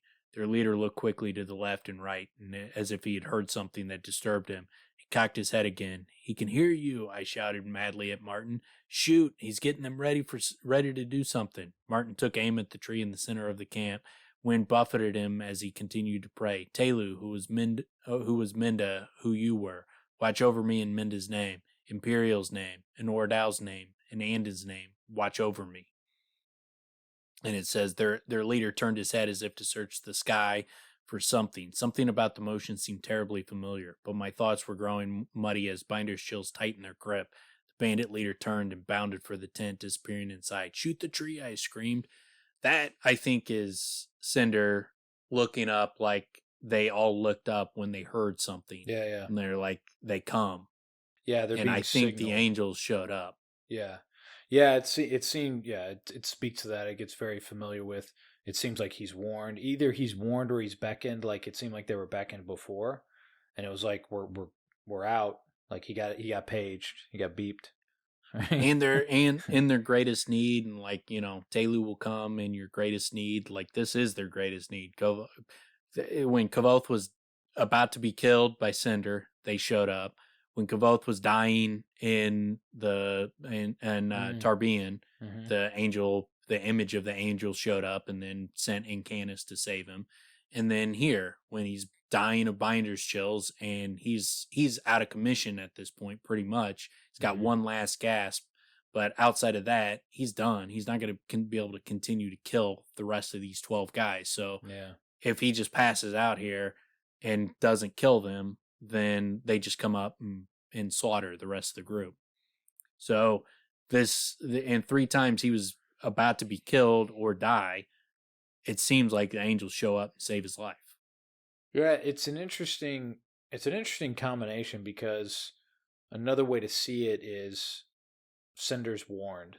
You know what I mean? And like there's like, I've talked about that fatefulness before, almost like they know what's happening. They know what's about to happen, and someone from, not necessarily the future, but I guess to a degree, someone who knows, well, the Kvothe-ish, someone that knows the future, knows what things lead to, warn Cinder, get the fuck out of there. I don't know. It's well, it's the fact that when they look up in the sky and they come. Yeah. They're looking for someone coming. They sense someone's coming and they looked up in the sky for them. So I don't think that is like they heard a warning. I think that is they sensed the people that were coming. They sensed them. So those who can save Kvothe and intervene are also the ones that, the singers, the scythe, those are the ones that the Cinder and his group need to be afraid of as well, right? Yeah, except for I think when like Cinder is like you're no better than a watcher. Yeah. I think this is who they're referring to. I think he's referring when he says the Watchers. I think he's probably referring to angels, and I think that's who saved Kvothe's life. Then I think that's who saved his life in Tarbean, and I think that's who saved his life here. So being a watcher can still be pretty effective then. Yeah, I think Telu has saved him. And we know that Kvothe has a run-in, at least with someone who could be considered an angel. Because it says, I had to trick a demon to get my heart's desire, and, I had to fight an angel to keep it. This is the face of a man who's killed an angel. So it could be the case that the angels have been interfering in his life, saving him for some time, and that he's going to have a run-in with an angel. I think that's got to be, there's got to be some meetings with an angel, an emir, Chandrian. There's got to be some kind of meetings in that. And I think this is, those three events are the clearest tie-ins for angels, I think. Well, I mean, there's definitely some great suggestion here with the moment that Martin is saying Ordal, Andon, and then later looks up. I mean, it's just like, who the fuck, if that's not the angels, then why the fuck did he write it in a way that is like, angels, Telu, please save me, angels, come to my rescue, and then someone comes to the rescue and it's not the angels, when everything about it like would give you the impression, like the way the angels are described is like, they don't, you can't see them except for, unless you have great power or you're in great peril. And so like that's who this would be. Like the Amir and the Chandrian are like people you can see. The angels are the ones that are described as like these invisible fucking beings. Well, I thought Fitz settled that you can see angels. Yeah, we did. No, but back on that episode though, actually, or that section of the books, I'm trying to remember the fucking party game, the Christmas on crack fucking, or Christmas fucking I steal your shit game. Yeah, winter's pageantry or whatever. Was that in Canis, and who was the other dressed up as the woman that was with? In Canis, and just like a demon or something like that. I can't remember. I don't think she was like a specific character. I thought one was actually like represented an angel. No, like no, right. The angels were the ones that were chased in Canis away. It was Telu. Okay. Telu. Yeah. Oh yeah, that's right. All right. Yeah, I was trying to remember how that. Okay. Yeah, so a bunch of them dress up as like Encanis and demons, and then it's Telu that comes around and can save them. Yeah, and it's the fact that Encanis saved him and Telu chased Encanis away is a reason a lot of people think that, like, the Chandrian and Haliax are going to be good guys, and in the end, a lot of people. Oh, that's right. That's one of the aspects on why people think that way. That's right, though. I forgot that the ironic twist of the woman was the one leaving. The guy's like, "No, man, this kid's like dying. Yeah, like we gotta help him." Yeah, that's right. Yeah. So he was right. You can see angels. Yeah. But yeah, and then so it ends phenomenally, where it's like he let the arrow fly, and I saw it wedge firmly into the trunk of a massive oak that loomed in the center of the bandits' camp. I scrabbled in the mud for one of Martin's scattered arrows and began to laugh at what I was going to attempt. It might do nothing, it might kill me, the slippage alone, but it didn't matter. I was dead already unless I found a way to get warm and dry. I would go into shock soon. Perhaps it was already there. My hands closed on the arrow. I broke my mind 6 ways and shouted my bindings as I drove it deep into the sodden ground. As above, so below, I shouted, making a joke only someone from the university could hope to understand. A second passed, the wind faded. There was a whiteness, a brightness, a noise. I was falling, then nothing. Yeah, that's fucking intense. That's an intense fucking end to the battle. The laugh here and the terrible laugh earlier, like visualizing this and hearing it and experiencing it, and all the fucking crazy imagery of what he's doing and those laughs in there. That's where it's like, again, director, actor, really important to like balance it out, because it could just look super fucking sinister, like he's a damn serial killer. Yeah, and he's embracing his moment to fucking hit a home run as a serial killer, basically, which is disturbing as hell. But instead, he's, I mean, it is gruesome. It's hard to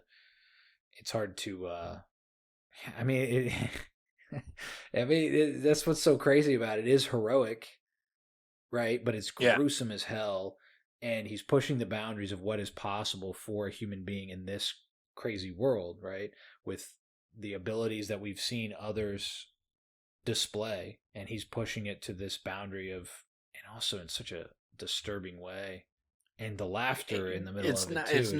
It's wild, man. It's not anything you would have expected for where sympathy would go, that it would lead him to do this.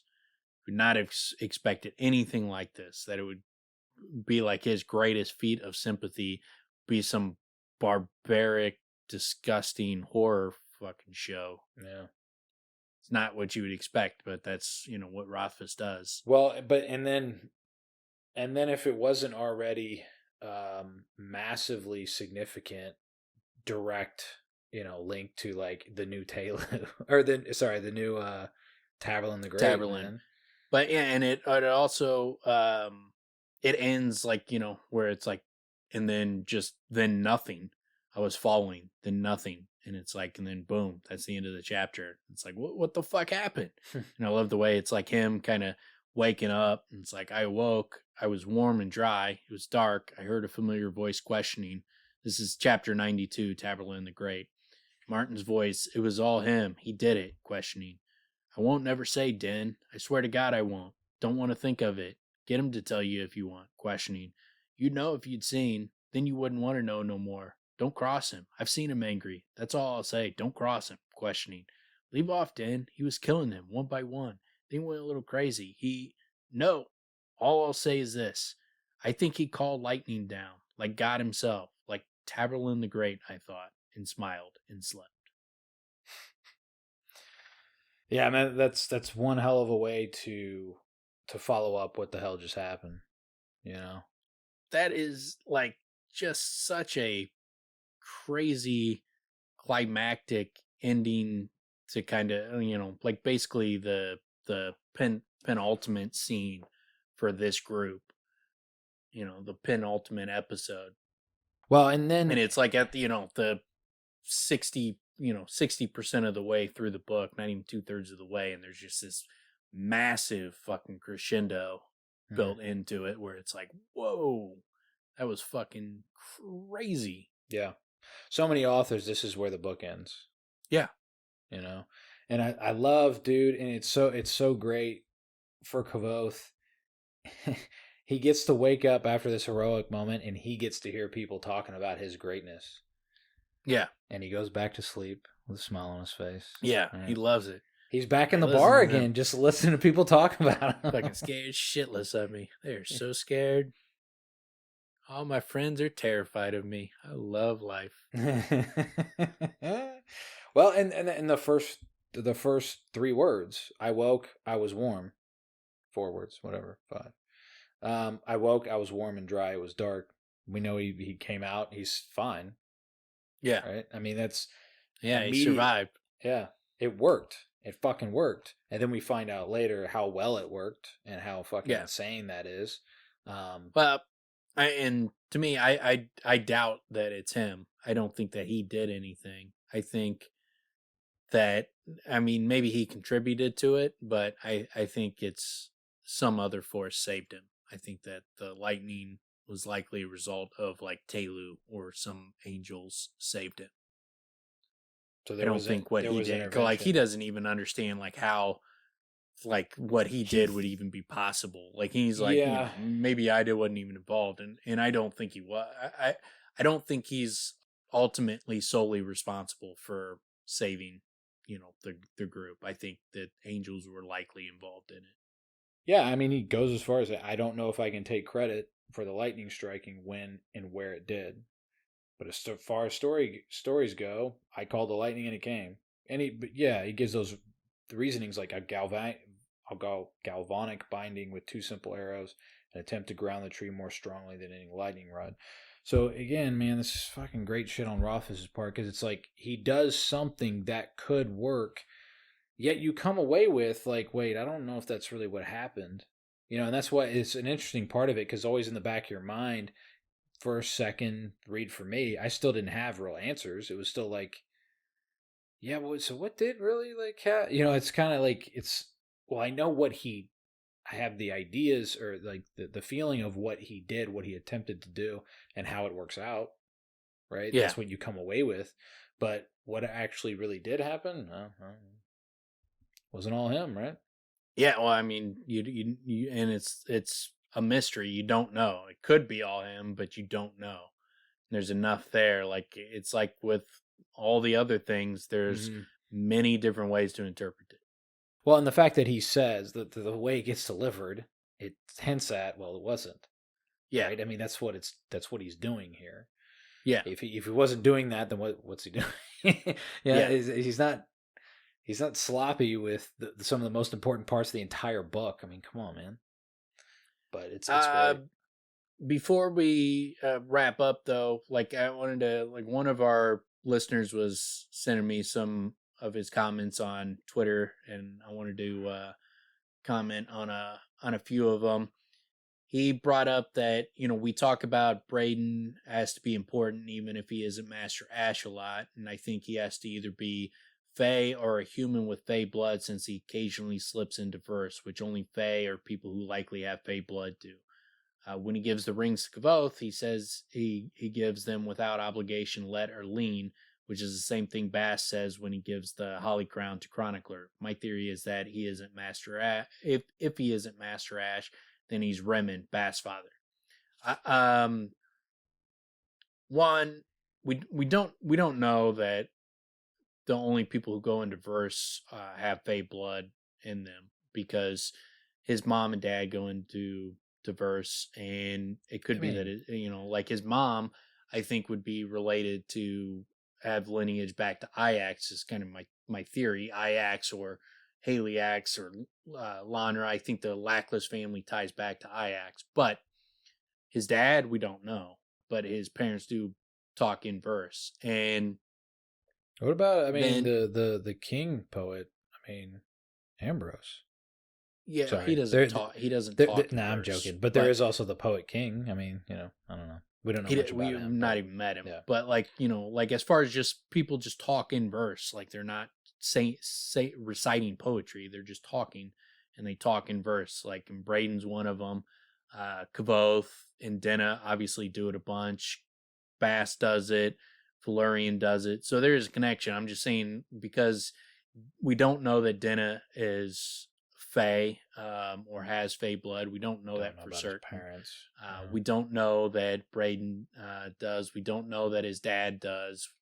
We suspect that his mom probably does, because she probably ties back to Ajax. But even regardless, it's not something we know 100%. But it's good conjecture, because it is something that it stands out. Mm-hmm. And it does connect. Those characters. Did any of the Adem? Is that a thing? I don't know. I don't remember if any of them talk in verse. I don't. If they do, I didn't notice it. But also, though, the part as far as, like, he says, my theory is that if he isn't Master Ash, then he's Remen, Bass' father. I don't think that's accurate, because we see Braden handle iron, and he handles iron without like any kind of flinching or any reaction to it whatsoever. And I don't like when we see Valerian and Bast handle iron, even though it doesn't like kill them, they 100% have a noticeable reaction to it. Mm-hmm. There is not something that Bast wouldn't have been able to hide it, that he touched iron or felt iron.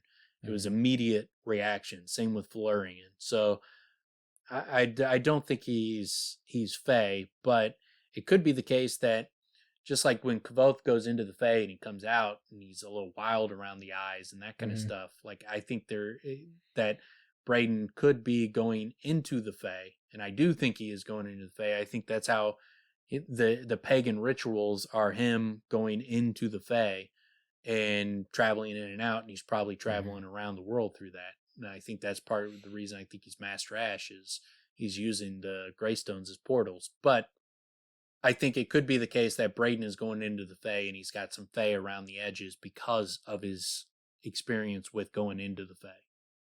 Yeah, I mean, we've talked about that a number of times in terms of his background and kind of why he moves around so much, why he's kind of dips out for extended periods. Plus, we know he owns some of those franchises. I mean, he's big up in the pyramid there at the Jack in the Boxes. So yeah, obviously we've talked about him being a franchise owner, so he's obviously in the Fey.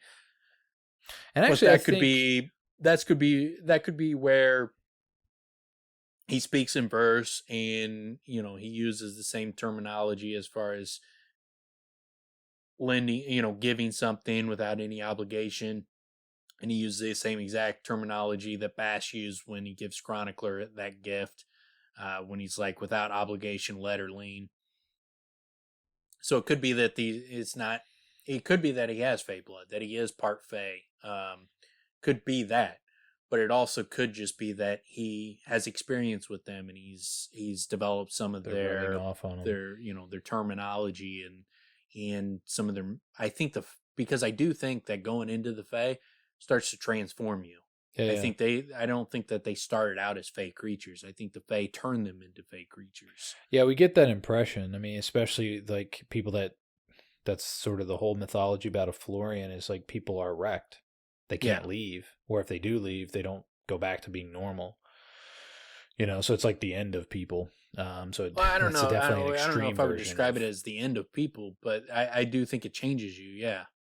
I think it has some kind of physical change on you. And I think like someone like Florian, who's immortal and who lives there, I think she's been changed by it. And I think that's where you get like, instead of humans, you got like satyrs, like bats. Yeah, I don't mean to say that it ends people, but it sounds like people that run into Florian, it kind of ends them. Their relationship with her. That's her. That's her power. But yeah, that's what Fae. I was just talking about her in particular. Yeah. And that's an extreme version of the Fae rubbing off on you, Yeah, but she's an exact individual though.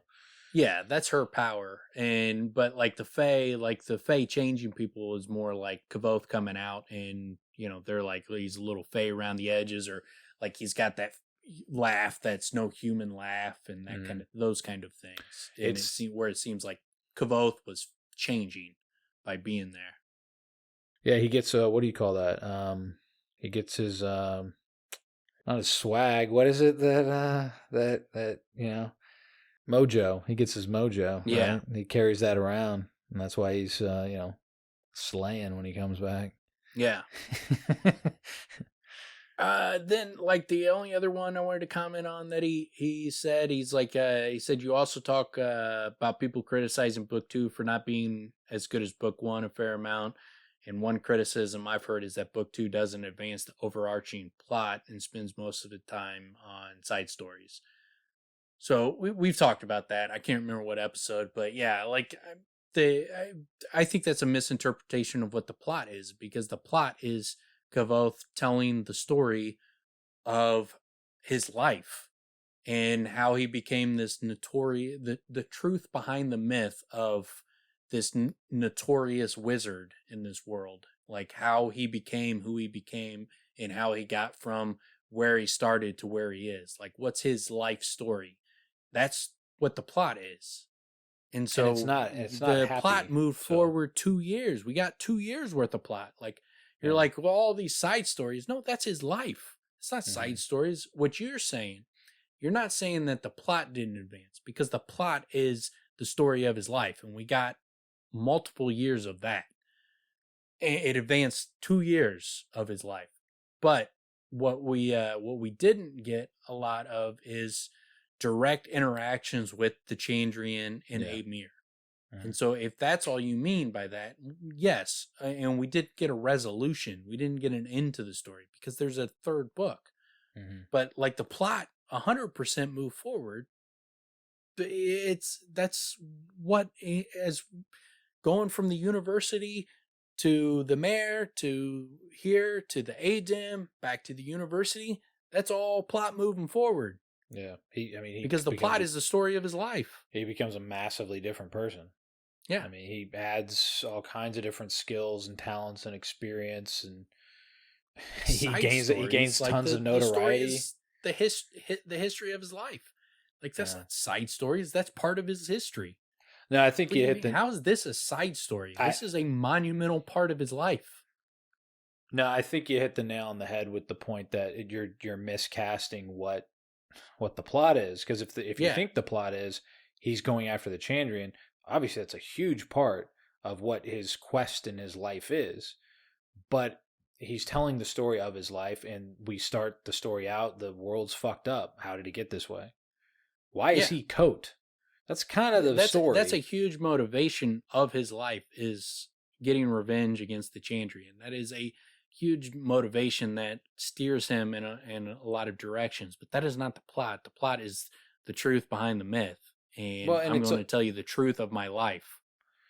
Yeah, I mean, Denna is a major part of the plot. I was about to say, and The it's university also, is a major part. This is a major part. Florian, the Adim, these are all major parts of his life. That's plot.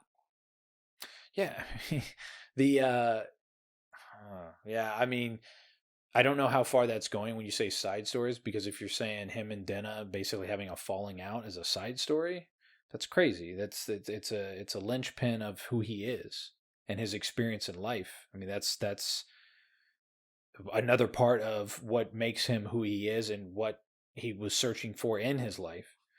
You know, Yeah, it's still the Chandrian, it's still revenge. I think and all that, at that point, it's just, it's more of a semantic difference, because if you're saying the plot is Kvothe versus the Chandrian, and you're like, we just didn't get any more resolution to Kvothe versus the Chandrian or Kvothe versus the Amir, and it's like I grant you, we did get a lot. We just didn't get, resolutions, and we didn't get a lot of one-to-one interaction. But there's so much to speculate on as far as the Chandrian is added in the second book, like this interaction, the interaction with the Kvothe, the stuff we learn from the Adim with Cheyenne about the Chandrian, and we get Denna's story, and so we do get a good amount with the Chandrian, then we get a lot of hints towards the Amir. A lot of the stuff we've speculated on, it's not easy to pick up on the first time through. So if you're going through it the first time, you might not realize how much stuff about the Amir and the Chandrian are in these books, or is in this book. But if that's what you're looking for, is just the story of Kvothe versus the Chandrian and the Amir, then I could see where you would be like, there's not a ton of that in this book. Okay, but that's not, to me, that's not what the plot is.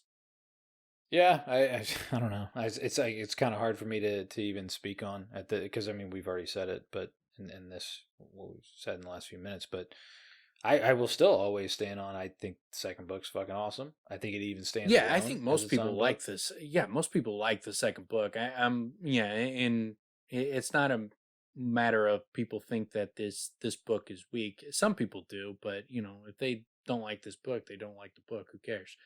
But what you're talking about is that specific critique. That specific critique, I don't think it's 100%. I don't think it's. I think you're miscasting what the plot is if that's your critique.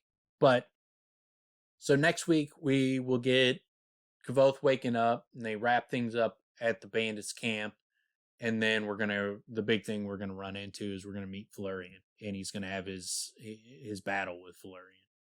Is that all coming? Not all of that is coming the next, is it? Yes, next episode. Damn. Yep. So he gets there fast. Yeah. Immediately, after they leave this camp, they run into Florian, and then he goes and he loses his V card. V card. Gives up his V card for a VD card. Nice. I don't think she gave him VD, right? She didn't give him anything. She did. She gives him the tools. That's why of the trade. Oh yeah, he had an unnatural laugh, and his eyes looked weird and stuff when he left. He didn't get anything out of that. He needs to go to the Tall to get those things cured.